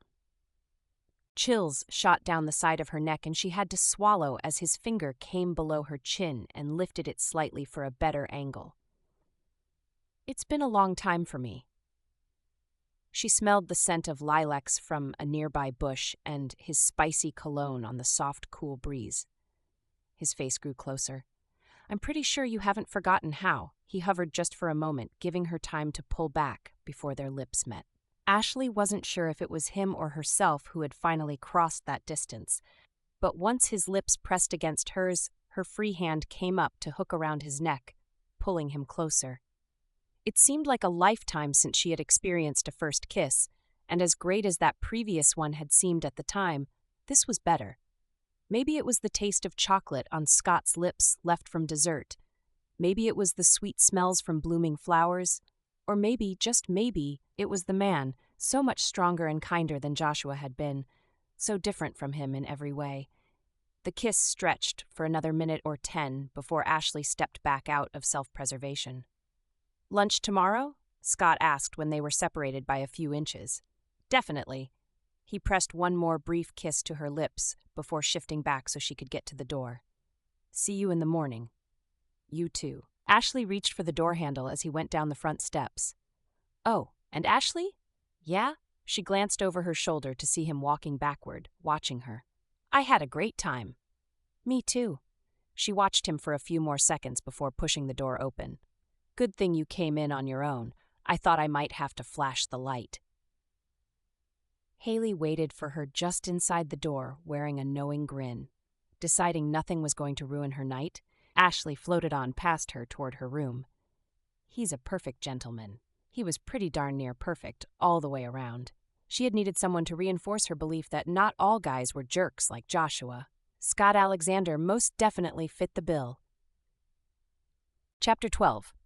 Ashley only saw Scott for a couple of minutes when she first arrived to work the next morning before he got pulled out to do something on the ranch, and she got to work cutting paychecks for the employees to take home that night. She liked her work at the meat plant, and the oils she'd been diffusing seemed to keep the scent of the abattoir under control, in her office anyway.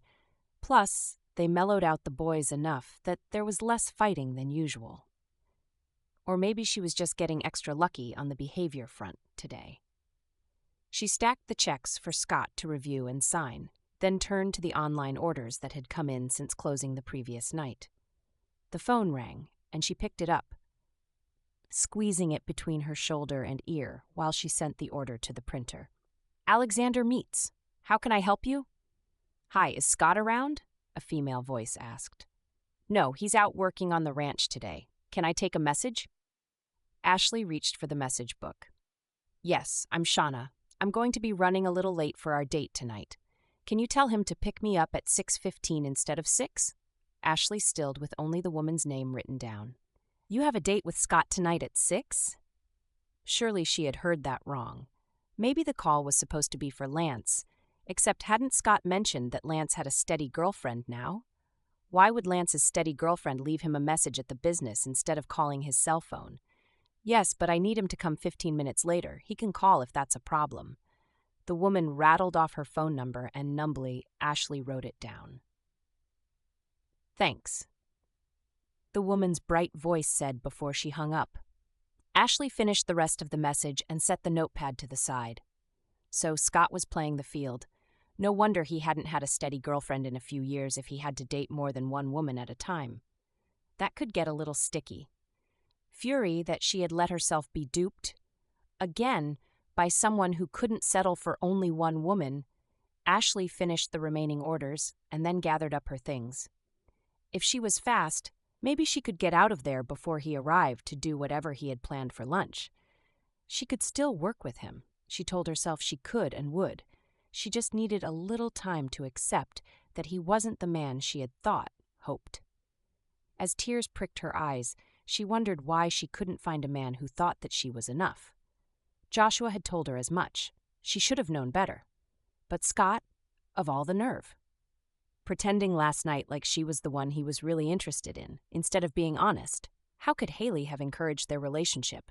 Maybe she really was that boring, ridiculous matron she felt like so often. Okay, Stockton, time to clean up the trucks. Her voice was overbright as she tried to hide her devastation, but Stockton didn't seem to notice that anything was wrong. Just 5 more minutes, Mom. No more minutes, now. The longer she was in the office, the angrier she grew, though she wasn't sure if it was at Scott or herself. He hadn't promised her anything, said he loved her, or that they would be exclusive. All he had promised was lunch today. Well, he could eat alone. She threw the last few things into the diaper bag and tossed toys into the toy box before Stockton could stop her. You'll be able to play with them again on Monday. Come on. But we didn't see Scott. You saw him when we got here. You'll see him again on Monday. Crap. Tomorrow. They were doing another wedding meeting. Why on earth did Haley and Damon think they needed to meet? Ashley scratched out a sticky note that she had to leave early and tacked it onto the message from Shanna, low enough for him to realize the message below was for him. Let's go. We can get ice cream with lunch today. She was not above bribery when it was useful. Yay, ice cream. Stockton threw the last 2 trucks he had been clutching into the box and headed for the door. Scott, we get ice cream, he yelled when he came to the top of the stairs. Oh, bother. Ashley picked up Zach and headed out the door. When she got to the top of the stairs, Scott was nearly to the landing. Did you decide where you want to go, then? He asked her. She didn't meet his gaze, focusing on the stairs instead. Change of plans. We have to go. There's a message for you on the desk. He took her by the arm. Hey, are you all right? The concern in his voice had tears threatening to fall again, and she did her best to keep her voice cool and calm. Knowing she hadn't fully succeeded, I'm fine, just fine, excuse me. She pulled her arm away and headed down the stairs without a goodbye. What had ever made her think that Scott was different than Joshua? She was so done with men. Scott watched Ashley stalk off, her back ramrod straight. She looked angry, upset, and had shied away from him. They'd had a lunch date, and she hadn't even bothered to call and tell him that it had to be canceled. He wondered if everything was okay with her grandma. Deciding the note she had mentioned might explain it, he went in and checked it out. The sticky note simply said, change of plans. Can't make it A, confusing him more. Until he saw the phone message below it. Shauna? Who the heck? 6 o'clock on Friday. Lance. Scott whipped out his phone to call Ashley to explain, heading for the parking lot where her car had been, but the phone just rang until it went to voicemail. She must have practically run to the car because she was already pulling onto the road when he exited the front door. When she didn't answer, he called Lance. You have some serious explaining to do, he said as soon as his brother picked up. What? Did I mix up one of the orders? No. When you call Shauna and explain to her that I'm not going on a date with her tonight, I'm sure she'll have some choice words for you. Seriously? You've got to get out once in a while, bro. Shauna is a great girl. She's beautiful, successful, a good conversationalist, and from what I hear, she has many other terrific attributes. Scott had no interest in what gossip the guys had been spreading about her at the gym. I said no, 3 times. Did it never occur to you that I could find a date of my own? Of course it occurred to me. It's just been so long since you bothered that I figured you could use a kick in the butt, no matter what you said about it. Come on, you'll have fun. I'm not going out with Shauna. I'm seeing someone else, Lance. If Ashley would let him explain what had happened. You are? Since when? And why didn't you mention that when I told you I was setting you up? I wasn't then, but I am now. And I told you in no uncertain terms that there would be no date with anyone you found for me tonight. You set it up. You fix it. Who are you dating? Though he hadn't wanted to discuss it with his brother yet, since Lance always found fault with anyone Scott was really interested in, he capitulated, afraid Lance wouldn't take him seriously if he didn't know who it was. Ashley. Except Shanna called and rescheduled for a little later, and Ashley got to take the message, not knowing that I had absolutely nothing to do with it. I'll be lucky if she'll even look at me again. He'd be lucky if she didn't quit, as upset as she was when she had left earlier. He could swear she had tears in her eyes when she left. Ashley? But she has kids. Yeah, and? They kinda get in the way when you're in the mood, don't they? I have no words. Seriously, how could Lance actually be related to him? If Ash isn't speaking to you anyway, you might as well go out with Shauna tonight. Not happening. Fix it, Lance, because I'm not going. He hung up the phone before Lance could try again to convince him. Scott headed for his truck, calling Ashley again, but it went to voicemail after only 2 rings. Maybe he could catch her at home and explain, since she wasn't answering his calls. But Ashley's car wasn't parked there, or at Damon's business, or at Faye's Cafe. Scott drove to several restaurants that Ashley might have gone to for lunch and ice cream, but didn't find her at any of them. Frustrated, he left her a message, asking her to call so he could explain. Then he headed back home. He couldn't let it end like that, but how could he make her listen if she didn't want to? Chapter 13. After Scott called 3 times and left a voicemail, which Ashley hadn't bothered to listen to yet, she had worried that he would show up while she was at her afternoon job. Thankfully, he had stopped calling, so after enduring lunch with the boys at the park near Stockton's school, putting in 2 hours of paperwork and phone calls at Haley's office, and then wrestling the boys through afternoon chores and preparing dinner, she was looking forward to a quiet evening alone. Damon had come to pick up Haley more than an hour earlier. Both had questioned why she seemed so quiet and unhappy, but she had brushed off their concern and all but shoved them out the door. Not that Haley would let her stew for long, but Ashley would take what she could get for now. It was after 7, and Ashley was about to put the boys to bed when the doorbell rang. "I'll get it!" Stockton ran to the front and asked loudly who it was. Grateful he was following the rules about opening the door, Ashley followed behind him at a slower rate and was surprised to see the front door swinging open. "Stockton, you know you're not supposed to." She trailed off when she saw Stockton grab Scott's hand and drag him inside. Scott held a bouquet of wild flowers in his free hand and looked as though he expected her to throw him out, which she nearly did. "Can Scott read me the bedtime story?" Stockton asked. "I didn't get to see him much today." "Please!" "I'd like that if it's okay with you," Scott said. She closed her eyes, not wanting to argue with her son. "Fine. 1 story, and then you go to sleep. Scott has other things to do tonight." "Not really," Scott said in a low voice as Stockton dragged him past her. He handed her the flowers. "These are for you." She didn't have a chance to reject them before he was gone, so she propped them up on the table beside the door. He could take them back when he left. She went to her room next to where Scott was reading the boys' Goodnight Moon, and folded laundry while she listened in. Though she was still angry and hurt, she didn't want to ruin her kid's friendship with Scott, and she didn't want to lose her job. She had enjoyed working for him, even if she didn't count the lunches and flirtatious behavior. Besides, she would need the work. Her child support was decent, but it wouldn't support them by itself, and Haley didn't need her for enough hours to pay the rest of her expenses, not after she paid for babysitting. When the book was finished, Stockton tried to convince Scott to read another one. Ashley went to their doorway. "I said 1 book. That's it." Stockton put out his pouty lip but slid down into bed. Ashley went around between the bed and crib to kiss each of her boys goodnight and adjust the blanket over Zach. "Goodnight, Shrimp.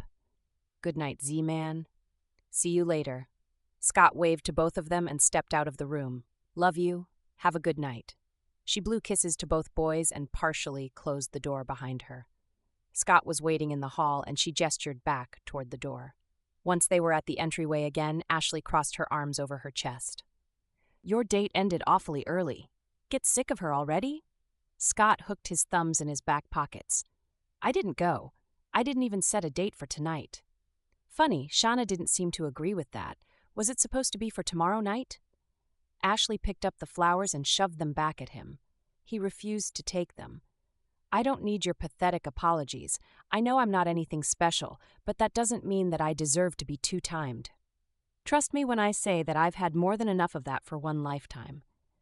You are something special, and you absolutely do not deserve to be cheated on. I wouldn't do that." "We weren't exclusive, so it isn't cheating, right? That's fine, but I've had enough of relationships for now." Since he refused to take the flowers, she set them back on the table. She could always take them to a neighbor in the morning, or toss them on the compost heap. "I wasn't cheating because I wasn't dating anyone else. I'm not dating anyone else. I know what Shauna said." He spoke before she could do more than get her mouth open. "That was Lance. He decided I needed to get a life and a girlfriend because I haven't been on a date for so long. That was on Monday. Remember when you came into work he was leaving and said Friday at 6, and I said no way. Unequivocally, no way. He didn't listen and set up a date for me anyway. I didn't hear anything else about it until I saw your message." Ashley paused. Did she believe him? Could she? She had certainly heard similar excuses from Joshua over the years, excuses that explained away her suspicions, but she learned later that it had never been the whole truth. "Please believe me. I haven't been on any dates in over 6 months before you, which is why Lance has been pushing me to go out. I don't want to see anyone but you." He sounded sincere, and it should be easy enough to verify, assuming Damon wasn't the kind of guy to cover for his friend. Haley would know too, and she certainly wouldn't cover for him. Ashley wanted to believe him, but her heart still hurt, and she wasn't sure that she believed in her ability to keep Scott interested for very long. A long moment passed before she nodded. "Okay," even though she wasn't sure that it was okay. He smiled that devastating grin that made her insides turn to jello. "So you're still willing to go out with me?" Ashley bit her bottom lip and thought about the pain she had felt that day. "I believe you when you say that you didn't plan the date and didn't know anything about it. But also, maybe I'm not as ready to date as I had thought. But if you know that I don't want to date anyone else, it's not about that. This was a huge deal for me, even if it wasn't what it looked like. I think we need to back things up a notch and slow it down because if you're everything you seem to be, you deserve someone who is ready to see where this goes without other issues getting in the way. I'm just not sure that's me right now. Not that I don't like you a lot or that I could imagine dating anyone besides you, but if it had been anyone else, I would never have done lunch or accepted the date last night because I don't think I'm really ready to trust yet. Joshua," she huffed out a breath and looked up at the ceiling as she tried to figure out the right words. "I trusted him, and he destroyed it. I found out he cheated on me for pretty much our whole marriage, and now he blames me for filing divorce, as though our marriage was destroyed by my refusal to put up with his continuing infidelity instead of his refusal to treat our relationship with the honor and respect it deserved." Scott took her hand, rubbing a thumb over the back. "I'm so sorry to hear that. No wonder you freaked out. I hope you know I would never do that to you, or to anyone else. It's not about you." She didn't know how to explain it. There was a long moment while he appeared to be trying to figure out what she meant. "I've also been hurt in the past by someone who didn't see me clearly or match my values." "Tara?" His gaze flipped back to hers. "Yeah. Did Haley tell you about her?" "No, you mentioned her, and that it ended badly. She had ideas of the life we would live. Totally unrealistic ideas, starting with selling off the ranch for house sites. Property is at a premium, and as the new president of the company, in effect, she seemed to think that the whole shebang belonged to me and I could sell it all off so we could travel, or at least move to the fashionable part of town. But it's your life. You would never give up your farm if you didn't have to," Scott smiled. "You understand me so much better than she did, just in a couple of weeks compared to the year I dated her. When she realized there was no way I would ever do that, she told me that no one would want a hick like me and stormed off." "She's a clueless idiot." "Thanks for that. I like to think so. I dated quite a lot for a while there, someone new every few weeks, never getting close to anyone, maybe not trusting myself to recognize someone who could love me for me. It was like I was trying to prove her wrong and right at the same time. Anyway, I got sick of that about the time that Damon and Haley got together. I could see what I really wanted, and it wasn't the crazy round of dating women who didn't really matter to me. You don't fall into that category. I already know, regardless of how our relationship goes in the end, you matter. I don't need to be with anyone, and I certainly don't need to be with more than one person at a time. But I'm starting to think that being with you might change my life." That statement made her decision even harder to stick to, but she had to get her head on straight before they were both hurt even more. "In that case, I definitely need a little breather to make sure I'm ready before I start really dating again. You deserve someone who's ready to really give the relationship a real chance. I just hope you'll still be interested by then." He smiled. "I'll still be interested, count on it." They stood there for a long moment before she withdrew her hand. She didn't want to say goodbye, but she knew they had to. "Thanks for stopping by. I'm glad you let me explain things." "Me too. See you for the meeting tomorrow?" What a relief it was that she could mention the meeting without wanting to cringe anymore. "Definitely." Scott leaned in and brushed his lips across her forehead. "See you then." A moment later, he was out the door and Ashley still felt the tingle of his touch. Chapter 14. Monday morning was almost back to normal for Ashley, at least as far as she and Scott were concerned.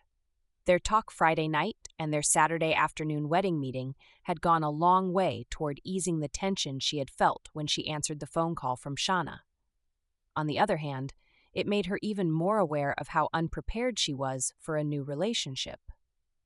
Thankfully, though there was still an occasional flirtatious remark here or there, Scott allowed her time to get her bearings, even as he made sure they had time to get to know each other a little better. She found herself spending more than a few moments thinking about their kiss on her front porch, but that was behind them. At least until she was ready to trust, and she definitely wasn't yet. Though Scott appeared to be doing his best to get her there. On Monday, he took her and the boys out before lunchtime to see the calves. On Tuesday, they went around to the horses, and he let Stockton ride one bareback for a few minutes before they had to go.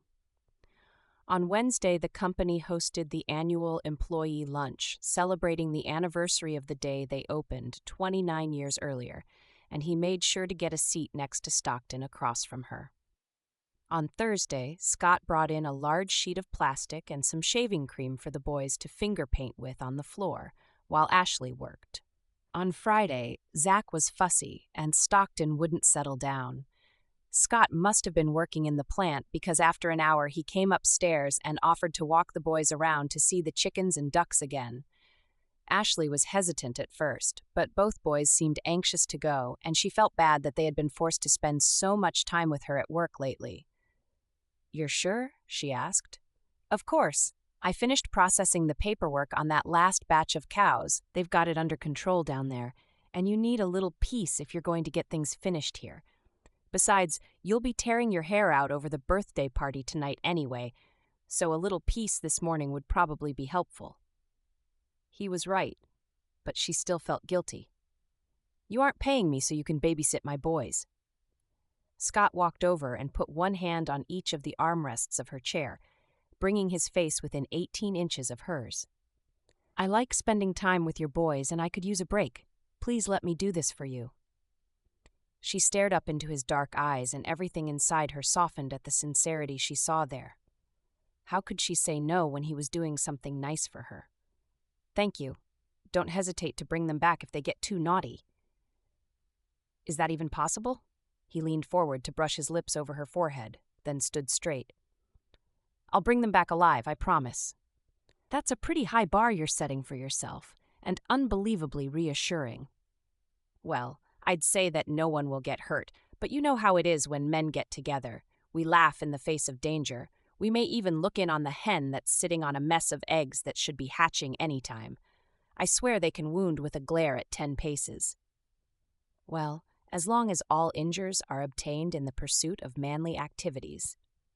She grinned and waved them out the door. She could hear them talking as they went down the stairs, and Stockton asking about the chickens and if they swim like ducks.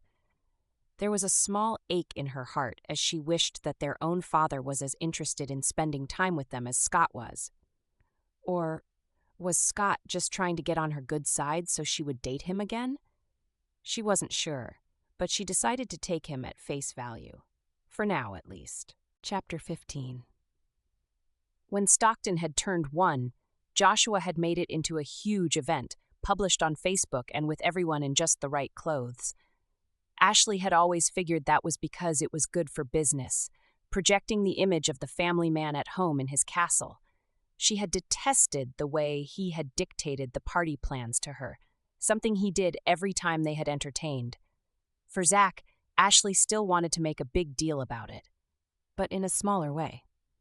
Her parents made the drive over, and Haley, Damon, Maggie, and Scott would be attending. A small gathering, baby face in the cake if he so chose, and cute party hats, simple and fun. She got home with Stockton from school, only 3 days left until summer vacation, and had their afternoon snack. She cleaned up the breakfast things and pulled out the party plates and decorations. The crockpot already had dinner going, so she and the boys headed downtown to pick up the birthday cake, Pocoyo, his favorite, and a few last-minute items. By the time they got home again, her parents were at the house. "Mom, Dad, I'm so glad you could make it." Ashley hugged both her parents. "How was the drive?" "It was fine. Let me see those adorable boys." Her mother scooped Zach right out of Ashley's arms the moment she finished her hug. "You are getting so big," her father said as he took Stockton by the hand and led him through the kitchen. When had her father gotten so gray? It had sneaked up so slowly that she hadn't really noticed. "Do you need a hand bringing anything in?" her mom asked. Ashley pulled her gaze away from her father. "I only have the cake left." She entered the kitchen, put her grocery bag on the new Korean counter. "Since you two have the kids well in hand, I'll go grab it." She loved having her parents around, and she loved that she was able to have Zach's first birthday party in Gran's newly renovated house. In their free time, whatever that was, she and Haley had started packing up everything, deciding it would be sent to her mother's house to be split up between her and her brother, thrown out, or sent to a second-hand store. Each box or bag brought a fresh wash of nostalgia. With her parents' help, they hung the blue streamers and the happy birthday sign before the other 4 showed up. Scott was last to arrive and had obviously gone home early to shower and change into fresh clothes. Ashley was surprised at how happy it made her to see him when she opened the door to let him in. Apparently, his small daily efforts were paying off. "I'm glad you could come." "Me too." He handed her a wrapped gift and then followed her into the kitchen where the family was assembled while Haley tossed the salad. "Mom, Dad, this is Scott Alexander, Damon's best man, and my other boss." She introduced her parents to him as well and set the gift he had brought on the counter with the other ones. "You must have become very close if she invited you to a 1-year-old birthday party. And you actually accepted," her mother observed, looking like she was trying to decide what role he played in Ashley's life, and if it really was only that of being her boss. "I like to think so." "I understand you're doing the girls' night thing tomorrow." Haley had decided a bachelorette party sounded a little wilder than she wanted, so Ashley had been assembling friends to get together for a fun celebration with a flavor that suited Haley better. Yes, I'm so glad they scheduled it for the night after little Zackie's birthday party so I don't have to make the trip twice. I'm not so good with long drives anymore, Mom said. She let that hang for a moment before asking, "Are you here as Damon's friend or as Ashley's?" Ashley glanced at Haley, who stood on the other side of their mom, but out of her line of sight. Haley shook her head and pointed at herself to say she hadn't told Mom anything. "Actually," Scott said easily, snatching Zack off the ground as he toddled past, "I'm here as a special friend of Zack's." He set the little boy on his hip and tickled his pudgy belly. Zack giggled and then wrapped his arms around Scott's neck in a hug. "He and Stockton are my buddies. Aren't you, Squirt?" he asked Stockton. "Yes. He'd take me for a horse ride and let me feed the ducks." "I see." Mom's gaze slid back to Ashley again. More speculation in her eyes. Ashley'd had enough of that line of questioning. "I think we're about ready here. Mom, can you call Dad and Damon back in for dinner?" She pulled out the high chair and Scott settled Zack into it so she could strap him down. "You do that quite well." "Have you had much practice?" Mom asked. "We've had meetings here a couple of times for the wedding," Scott explained. "I paid attention. It's not hard." "So you're a rancher who does his own slaughtering." Mom's words weren't overly critical, despite the fact that she was clearly sizing him up. "Ours and other people's. We have a storefront and sell meat to a number of regular customers in the area, as well as taking regular orders from some local restaurants." "And you run it all?" "More like supervise it all, now that Ashley is taking care of the bookkeeping. She saved my life, stepping in to handle the things that I don't know how to do. Honestly, I'm in her debt." Didn't he realize he was adding fuel to the fire of her mother's speculation? Embarrassed, Ashley waved it off. "No, you aren't. Anyone could do what I do. I'm just lucky to be the one with the job." "Not anyone," Scott said, taking her hand. "I think I demonstrated that quite well," she chuckled, though she felt tingles traveling up her arm at his touch. She didn't want her parents to develop expectations about their relationship, but then Ashley didn't know exactly what she wanted anymore. Okay, any number of other people could have done the job, and better. Slightly more accurate, but still selling yourself short. Everyone who works for me knows how valuable you are. I'm not nearly as big of a bear to work with, the orders are done in plenty of time, and it's been a load off my mind. He gave her hand a squeeze before letting it go, so she could go around to the other side of the table. "Have you heard from Joshua? Is he calling to talk to the boys?" her mom asked after they started passing the food around the table. "No, I haven't heard from him since he asked me to bring the boys for his wedding." "His what?" Mom's eyes flashed with surprise. "Oh, yeah? She hadn't mentioned that, had she? He got married a couple weeks ago. But your divorce only finalized a week or so before that. How could he have found someone else already?" Haley answered for her. "He's been seeing this woman for a couple of years, Mom. Didn't you know? He was always cheating on Ashley." "What? Why didn't you ever tell me?" Mom asked. Ashley closed her eyes in humiliation at the blunt way her sister explained her husband's infidelity. She was glad she had already mentioned it to Scott, so it wouldn't be a surprise now. "Can we please table this for another time? Tonight is Zach's party. I'd prefer that we keep the focus on him and not discuss Joshua in front of the boys." There was a moment of silence before her mom's hurt voice answered, "I suppose there will be time to discuss it later." Wasn't that the truth? Ashley wished there had been some way to keep the secret to herself without upsetting her mother, but she hadn't been able to figure it out. Ashley just hoped her mom would let it go for the night. No doubt they would review the whole issue the next day, more likely than not in excruciating detail. Scott's hand slid onto her knee, and he gave it a quick squeeze of support before removing it again. She was grateful he had come, even if it did mean him seeing the crazy parts of her family. On the other hand, if they ended up dating again, he wouldn't be able to claim he hadn't known anything about her family dynamics. She just had to make it through the next few hours, and then she could figure out how to tell her parents the real story of her defunct marriage. Chapter 16. Ashley looked at her phone for the third time in 10 minutes. They had only been at Haley's hen party for an hour, but Ashley couldn't help worrying about how her dad was managing with the boys back at the house. Even though she was in a room painted a soothing blue-green color with soft music playing in the background and a revitalizing mud mask on her face, she couldn't help worrying that her ringer was off or something, and that was why it hadn't rung, rather than because everything was fine. You know, he has raised children of his own. He is capable of watching them for a few hours, her mom said, reading her mind. She had given Ashley the 3rd degree about her relationship with Scott while they were getting ready, or at least she tried. Ashley managed to slip around some of the questions, and Haley finally intervened and turned the topic elsewhere. Since Haley wasn't a wild and crazy woman, the party, made up of family plus Haley's 2 bridesmaids, ended up being dinner and pampering at the spa, a night Ashley could totally use. You wanted to relax, so relax, her mom said. Stick your phone in your purse. You'll hear it if your father calls to say that he's running one of the boys to the hospital. Mother, why would you even suggest that? Because that's how you're acting. Do you want your dad to believe you don't trust him? It's not like he doesn't already feel that way after you kept Joshua's infidelity from us. Your new boss seemed to know, but we didn't. Ashley put her phone away, realizing that her mom had a point about that. I'm sorry I didn't tell you. I just knew it would become a big thing, and I didn't want it to. I divorced him. End of story. The fact that he had been trying to convince her that she couldn't manage life without him up until a month before the divorce finalized didn't need to be discussed.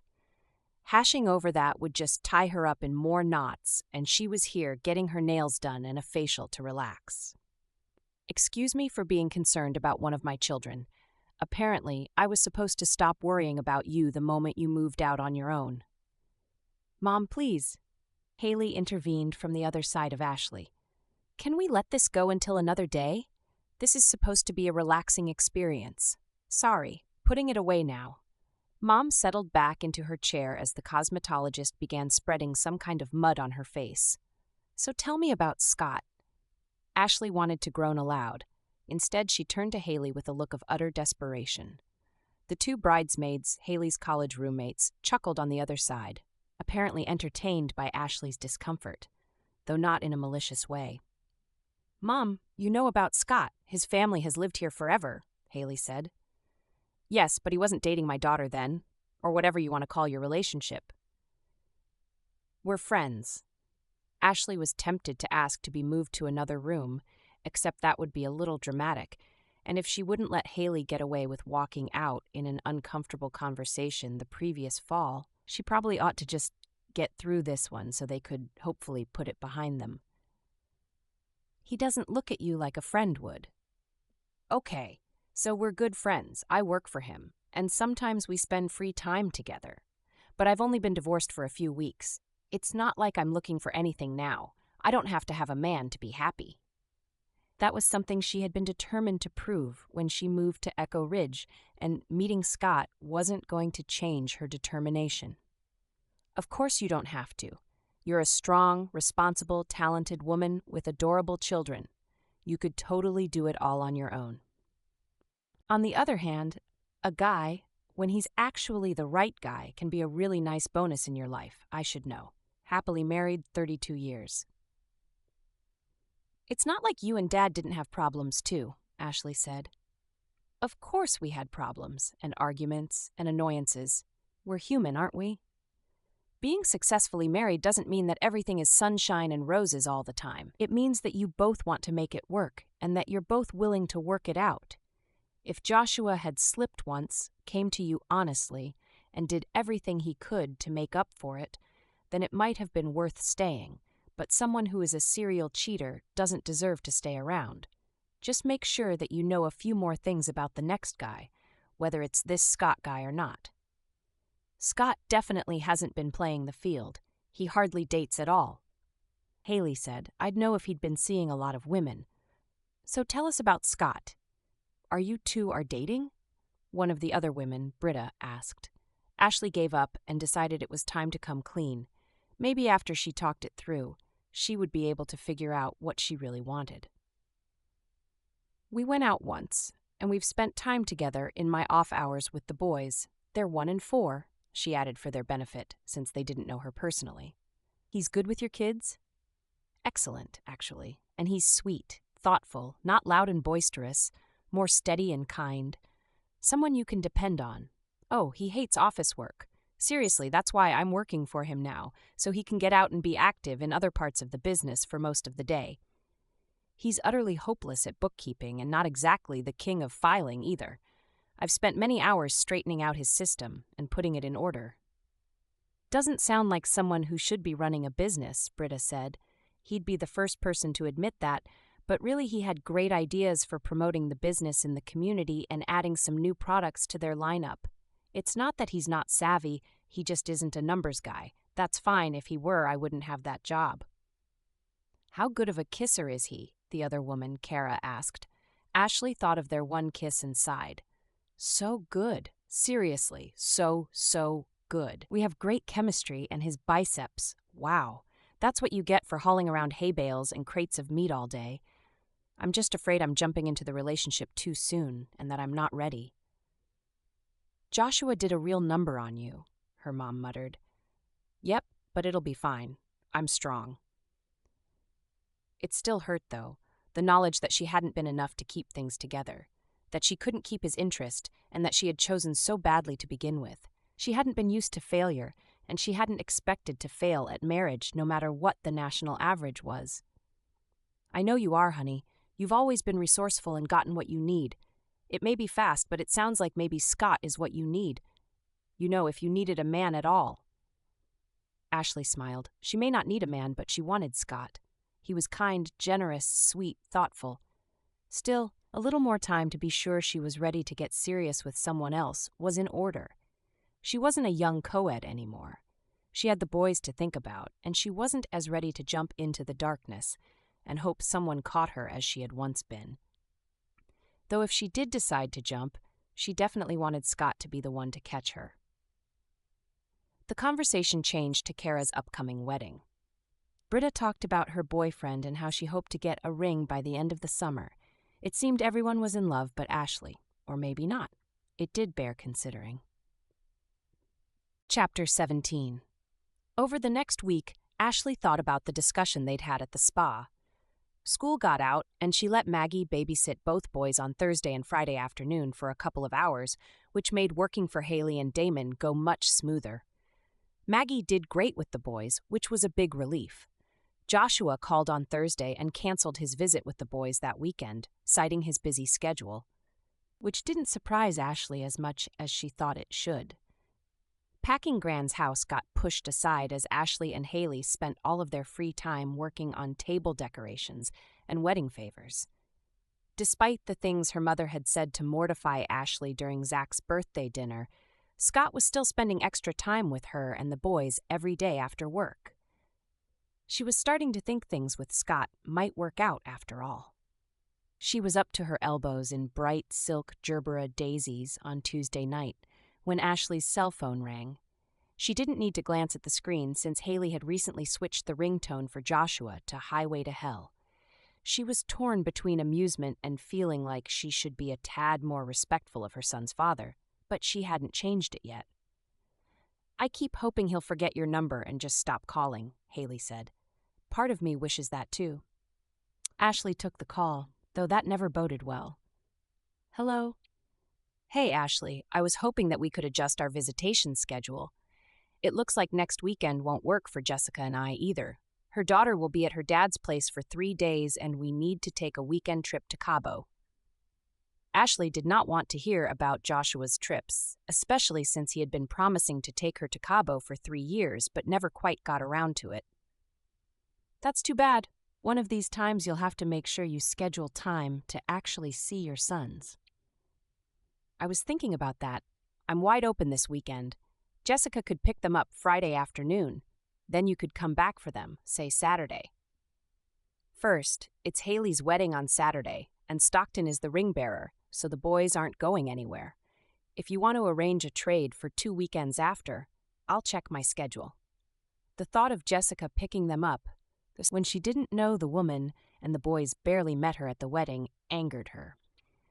Their agreement did not, however, say that he had to be the one to pick them up, so she was going to try to be an adult and suck it up. Second, our agreement after I took them out to your wedding was that you were going to transport both directions on your next visit. Try to be reasonable, Ash. It's my weekend and a family event, which you agreed would get special consideration. Otherwise, she wouldn't have driven the kids to Albany for his wedding. You're the one who isn't being reasonable. It's the only weekend for the next month that we could possibly take them. It's summer, and we have vacations planned. That's not my fault. You should have kept your visitation schedule in mind when you planned the rest of your life. We're already scheduling things around Jessica's ex. If we have to arrange it around you too, that's going to be impossible. Ashley looked at the ceiling while she counted to 5. She really wanted the relationship with Joshua to be decent, not for her sake, because she didn't care anymore, but for the boys. He was their dad, and he would want to see them. That meant that she would try to make things a little easier. Just this once. He pushed when she didn't respond immediately. Why can't you be just a little accommodating? You always had to have everything your way. That was so patently untrue, it wasn't even funny. I'm going to throw you a bone, Joshua. 2, actually. First, if you want to see the boys this weekend, you can pick them up after the ceremony and pictures, meaning after 5 p.m., and you will return them before 7 p.m. on Sunday. You, not me. That's bone number 1. Number 2 is if you want to switch weekends, so you will go every other weekend starting this weekend, instead of the schedule you were originally scheduled to be on. I make this one-time only offer to change the schedule for all time. I'm not going to change it every few months to suit your schedule, but if you want them on opposite weekends, so you have them and their stepsister at the same time, speak now or forever hold your peace. That won't work for me. I need the whole month of June free. So be it. Do you want the boys Saturday night and Sunday or not? There were several moments when she could hear grumbling, but he finally agreed. She reminded him of the time and ended the call. Haley stared at her. I can't believe you gave in to him. You always let him have his way. Not always. He wanted to stay married and have his fun on the side. I didn't give him that. I just want to try to get along with him for the boys' sake, but my patience is almost gone. Good. So he gets them Saturday night? They'll be here for the ceremony and pictures, and I can feed them before he comes. We can send the babysitter home earlier this way, and they won't be staying up for the reception anyway. She told herself it was for the best, but part of her wondered if she was just so used to giving Joshua his way that she would always let him bully her. Did she have a backbone? Chapter 18. Ashley was almost grateful that Joshua was going to take the boys that night. She thought as she wrestled with Stockton to get his hair combed for the wedding. There were so many things to see and foods in the kitchen to sneak a taste from that he didn't want to sit still. She took one more swipe with the comb and let him go. It would probably be a mess again before the ceremony started anyway. Okay, you're done. Stay with Stacy. She put some extra warning in her voice, hoping he would take her at least somewhat seriously. He hopped off the stool and grabbed the babysitter's hand, dragging her and Zach back toward the kitchen full of snacks. He's a bundle of energy, Kara said as she tweaked her hair. She stopped and put her hands on her hips to survey the results. Then she wiggled the fingers on her left hand, as though enjoying the flash of the enormous princess-cut diamond on her finger. She lifted it to adjust the position slightly and let out a little sigh of happiness. Ashley managed not to pretend to gag, deciding to be nice. It would have been just to cover up her own uncertainty about her relationship with Scott and questions about what was wrong with her when it came to her relationship with Joshua. Kara hadn't been overly gooey about her fiancé, so she didn't deserve ridicule. Okay, hottie alert. One of the groomsmen is seriously yummy. This from Britta, who hadn't been able to attend the rehearsal the night before and therefore hadn't met any of them. She stood at the window, looking out over the crowd growing in the backyard. What would your boyfriend say if he heard that? Haley teased. Look, don't touch. Britta glanced out the window again, then sighed. If I didn't love him so much, it would be much more difficult with that kind of meat on the table. Didn't you say they were all single? Yes, but only one is actually available. 2. Technically, Scott and I aren't dating, Ashley said. Maybe not, but he doesn't consider himself available, and that's what really matters. Ashley met Haley's pointed gaze in the mirror. That was all she was going to say on that topic. You look absolutely beautiful. It's nearly time. Are you ready? I'm so ready. Haley stood and turned to her attendants and mother. I'm finally marrying Damon. Ashley threw her arms around her sister in a tight hug, careful to make sure she didn't mess up her makeup. He's a great guy. I know you're going to be so happy with him. He also has really great friends who are great guys, Haley whispered back to her. Though she had 1,000 ways Ashley could have responded to that, she didn't. She just let Haley go and led the group out of the bride's room. Tears pricked at her eyes, tears of happiness, sadness, and hope for herself. She knew Scott was nothing like Joshua. The question was whether or not she was strong enough, inside, to start a new, serious relationship with someone she knew she could so easily love. When they reached the corridor just inside the event center, Ashley looked out the door and saw that Damon was not around. She spotted Scott and went out to check with him. Is everyone ready to go? Yes. Damon's in place and the officiator and musicians are set. The kids are ready too. Let me go tell everyone to line up. She went back inside and waved Stacy and the kids over. Maggie and Ashley's 4-year-old niece, Lila, were the flower girls, so Ashley got them in line. Hello, aren't you looking nice, Britta said, scanning Scott up and down. I'm Britta. I'm involved, but I'm almost tempted to jump ship looking at you. Scott tugged on the bottom of his tux jacket and took half a step back. Scott, I'm Damon's best friend. Ooh, Scott. I've heard about you. Her eyes moved to Ashley. You have seriously good taste. No wonder he's got you tied up in knots. She patted him on the shoulder and added in a stage whisper. Don't give up on her. She's almost there. You think? Scott's gaze had moved to Ashley when Britta had looked her way, but he held her gaze. Ashley couldn't look away. Oh yeah, I think. Britta moved to one of the other guys, who would be escorting her down the aisle. Scott moved to Ashley's side. You look gorgeous, even better than usual, which is saying something. Thank you. Ashley wasn't sure how else to respond. She couldn't remember the last time Joshua had told her she looked nice with half the sincerity. Could you hold my phone for me? She should have insisted the dresses have pockets. Seriously, didn't women deserve pockets as much as men? The fact that they would have destroyed the lines of her dress was utterly beside the point. Of course. He slid it into the breast pocket of his jacket, then looped his arm through hers. Being so close to him felt so right, as it always did. Walking down the aisle on Scott's arm was a little surreal, and made her wonder what it would be like if this was their wedding. Someday. She could catch glimpses of that future when she tried, and they looked completely different than the life she'd had before. With Joshua, she had been blinded by the flash and excitement of living the high life.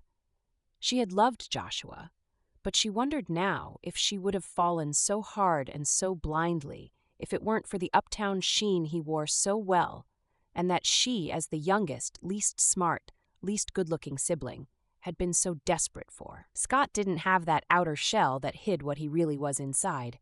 He was exactly what he seemed to be, all the way through to the bone. At least, everything she'd seen from him said so.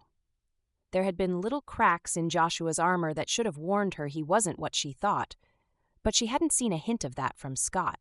She gave his hand a little squeeze before they separated for the ceremony, and she turned back to watch her sister come down the aisle on their father's arm. Weddings were such hopeful, happy times. Maybe instead of focusing on how she had fallen short in her own marriage, she could just be happy that Haley was starting a new, beautiful chapter. When the bride and groom kissed as husband and wife for the first time, Ashley couldn't help but look over at Scott, and blushed when she caught him watching her. For a long moment, she watched right back and felt something settle inside her. After the wedding ceremony, it seemed like there were 100 photos with family and the wedding party. Ashley was grateful when she was able to get away. Hi, I'm Dan Alexander. A nice-looking man in his 50s, with Scott's eyes and jawline, introduced himself as soon as she had broken away from the others. I've been meaning to come in and meet you since Scott hired you. By all accounts, you're doing a great job." Flustered, Ashley took his offered hand. He was nearly as tall as Scott, with the same rangy form. "Thanks, I'm glad you approve. I really like working for your family." He didn't release her hand, taking it between his own in a fatherly way. "I've still been doing the paperwork for the ranch, wanting Scott to get the hang of things at the store before adding it to his stack. It's better if it's all under one roof, though, and I understand you're handling things just fine. What do you say I bring that in, and we go over it? Scott knows most of the ins and outs of the hands-on part of the business and can help you with it after that. My wife and I want to do some serious traveling in the RV this summer, and now you've paired his managerial skills with your administrative ones, I think I can actually get away for a long trip without worry." Now that things were nearly under control in the retail office, she figured she could take on some more work. "I'm flattered, and I look forward to the extra challenge. I'll see you Monday morning." "Great. You're a beautiful girl. It's easy to see why my boy decided to break his dry spell with you." He winked and moseyed on over to a woman who must be his wife. "What did my father say you that made you blush?" Scott asked when he caught up with her a few minutes later. "Do I have to apologize to him for presuming? If you wouldn't let me apologize for my mom, I'm certainly not letting you apologize for your father, who was full of compliments." She looked at him, appreciating his concern, even though it wasn't necessary. "You have a nice family." He leaned in and brushed his lips over her forehead. "So do you. Where are the boys and who is this joker?" Joshua's voice asked from behind Ashley. Annoyed at the disruption of their moment, Ashley shifted away from Scott, grabbing his arm, pushing back his sleeve to look at his watch. She turned to Joshua. "The boys are eating an early dinner. You're an hour early. We said 5 o'clock. At least he hadn't sent Jessica to find her in this crowd. We said 4. Ashley turned to Scott. "May I have my phone?" Scott fished it out, and Ashley pulled up the text message she had sent for clarity's sake after her conversation with Joshua. "It says here 5 o'clock, and that you are bringing them back tomorrow no later than 7. You even agreed in your reply." Joshua acted offended as if it was still her fault that he had tried to change their agreement at the last moment. "I didn't see that." He was a liar and definitely not dressed appropriately for the wedding. "If you want to wait in the foyer inside, I'll go find the boys, get them changed out of their suits, and bring them to you." "You're letting them eat in their suits? It's none of your business anymore. It's going to take a while to get them ready for you. You might as well get comfortable inside." She pointed a finger at the building. Joshua gave her a dirty look. "Who is this?" "Scott, Damon's best friend. We're dating. Scott, this is Joshua, the boy's father." "Nice to meet you." Scott sounded almost sincere. "Same here." Joshua did not. Feeling thoroughly aggravated, Ashley lifted her brows and used her patented company smile that he would know was put on. "I'll be in to start getting the boys ready in a minute." Scowling, Joshua went inside without another word. "Look at you being all firm about your boundaries." Scott gave her a sideways hug. Ashley perked up. Wasn't I? Yes, you were. It looked good on you, and you already looked pretty incredible, so imagine how much I like you now." Ashley smiled to herself. "I'll be back in a few minutes. I might dawdle a little in getting the boys ready." It took more than a few minutes to get the boys settled and collect the backpack with their overnight items from the car in the parking lot, but eventually she saw them settled in the car with Joshua and his new family.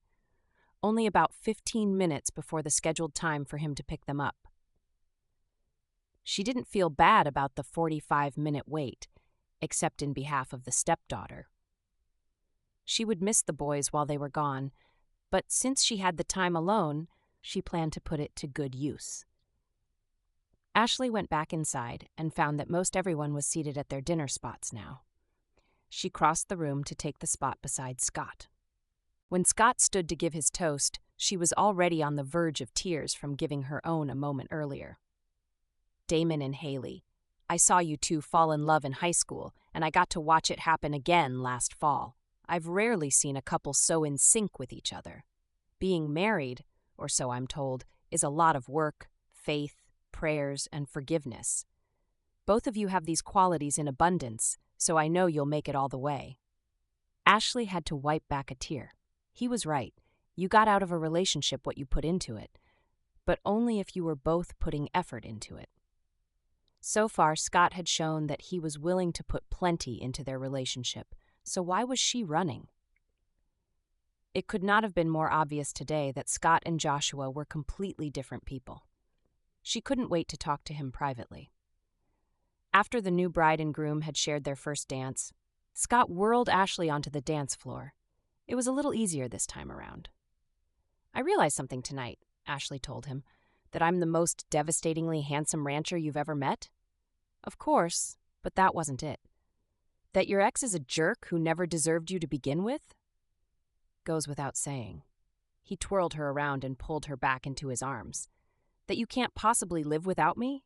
Ashley laughed, loving this playful side of Scott every bit as much as the sweet side. "I realized today that if I'm waiting for a relationship that has no risks, I'll have to wait forever. I think I'd rather enjoy what I have in front of me instead. Part of me has been afraid that I fall into line too easily and don't think for myself. After all, I've been a doormat for Joshua for years. I was afraid I might end up doing the same thing with you. But I realized today that you trust me to make decisions, to stand up for myself when I need to, while you support me.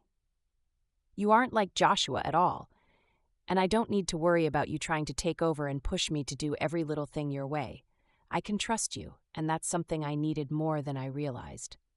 She tightened her arms around his neck, pulling him a little closer. Scott reciprocated by pulling her so close that there was barely a breath of air between them. Their gazes meshed and held, making it hard to breathe. "I'm not perfect, and I'm definitely not going to promise you that we won't have disagreements, but I promise that no matter what happens, I'll do my best to work things out with you and to make our relationship a priority, whatever it takes. I know I don't exactly have a great track record, but that was because I was looking for you. I just didn't know it." Ashley melted a little more. "I think I can live with that." When Scott moved in for the kiss this time, there was no hesitation, no second guessing. Everyone might have disappeared for all Ashley noticed. It seemed it was just their two bodies swaying on the floor and the sound of wedding bells ringing on the breeze. Epilogue. It was amazing how much work it took to get the boys ready for the city Christmas lighting ceremony in the park. But despite Stockton's mismatched gloves, Zach being nearly buried in one of Ashley's scarves, and 2 feet of snowfall since the previous evening, they all piled out of Scott's car at the square 10 minutes before the tree lighting was to take place. "Zach, take my hand," Scott said as the toddler turned to head into the crowd. "You have to wait for us to go too." He hurried to grab his hand before he disappeared into the melee, catching him just in time. "Mom, do we get to see Santa after?" Stockton asked as he took her hand and gave it a tug toward the gazebo. Of course. They might all be popsicles by then, but Stockton would still want to see the jolly old elf. The school choir stood in the gazebo singing holiday songs while a very pregnant Faye and her husband Austin held hands beside her brother Brett, who was there with his wife Maria and their 2 boys. Beyond them, she saw the gallery owners, Jonah and Kaya with their new baby boy so bundled up she doubted he had a chance of getting cold. Maggie rushed up behind them. "We made it! I was sure we would be too late." She stood on her tiptoes and waved one arm as high up as she could reach while looking toward the other side of the crowd. "Ali?" The other girl waved back and turned to her mother for a moment, then headed in their direction. Haley and Damon joined them a moment later, Haley pressing her hand onto her stomach. They hadn't told Maggie yet, but she was through her first trimester and looked forward to a spring baby. It felt good to be back in town for the holidays. Ashley hadn't been back for the tree lighting since she was a freshman in college, and it had never been the same in Albany. It surprised her that the town she had been in such a hurry to get away from, she felt more at home than she had in the house where she had lived for most of her marriage. Scott slid an arm around her waist, snuggling Zach on his other hip. "I don't think there's a more beautiful woman here tonight than you." Ashley grinned, a little embarrassed and a lot pleased. She had taken more care than usual to do her hair and makeup, wanting to look extra nice for him. So often when they were together, she felt like a mom of little boys, and that she looked like it too. He never criticized and frequently complimented her, but that didn't diminish her enjoyment of looking extra nice tonight. The song ended, and Mayor Price stood to begin the ceremony. Thankfully, he only spoke for a few minutes before he signaled for the lights to be turned on. When he flipped the switch, a rendition of Holy Jolly Christmas started at a nearby display, and thousands of twinkle lights burst into life, brightening the bushes and trees, and making the street lights placed throughout the park unnecessary. Ashley leaned against Scott more, enjoying the happy sight as people around her clapped and children gasped in wonder. Then Maggie pointed at the gazebo, which had some additional lights handing around the flat 2-foot area just below the eaves. Ashley, the rest of the message continued around the side. She looked at Scott, who had an expression of forced innocence on his face. "You want to walk around the park?" he asked. "Okay." Maggie took Zach and Stockton, following along behind them as they circled the structure. "Will you?" Ashley's heart started to pound, and she felt like every eye was watching her, even though she knew it wasn't true. "Marry me." They stopped in front of the last words, halfway between the gazebo and the large triple-layered fountain that ran during the summer.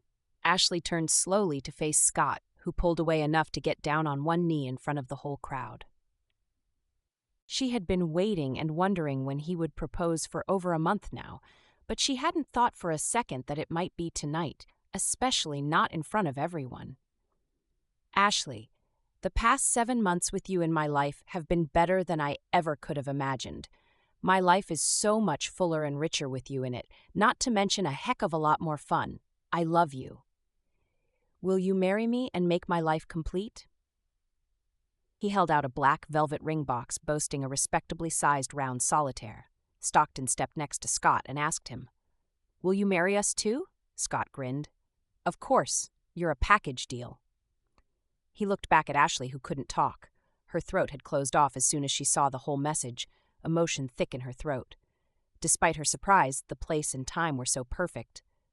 "Please, Mama, then I get to have horses." Stockton tugged on her hand. Tears started pouring out of her eyes, and embarrassment rose in her that she was making a fool of herself in front of the whole town, who were starting to pay more attention to the spectacle. She still couldn't speak. In desperation, she nodded. "Is that a yes? You'll marry me?" Scott asked, slightly less sure than he had been a few minutes earlier. She nodded more vigorously, and he stood, sweeping her into his arms. "Yes," she said softly in his ear. "I love you too." She said yes, Maggie called out to everyone who wasn't close enough to hear. The crowd erupted into cheers as Scott pulled her to him even tighter and kissed her. When they pulled back, Ashley wiped the happy tears that had been falling down her face. "What do you say to a spring wedding? Maybe March?" "Are you sure that's enough time?" "It's plenty. I've done the overblown celebration before. This time I want to focus on family and close friends. And I want to be your wife without waiting 8 or 10 months. Sounds good to me." She had come home feeling lost and alone, but Echo Ridge and Scott had been a balm to her wounded soul. This was home. Thanks for listening to Wedding Bell Blues, an Echo Ridge sweet small-town romance novella. Please like this story to help others find it, and subscribe to be notified when I post other sweet romance or romantic suspensey stories. Hope to see you soon.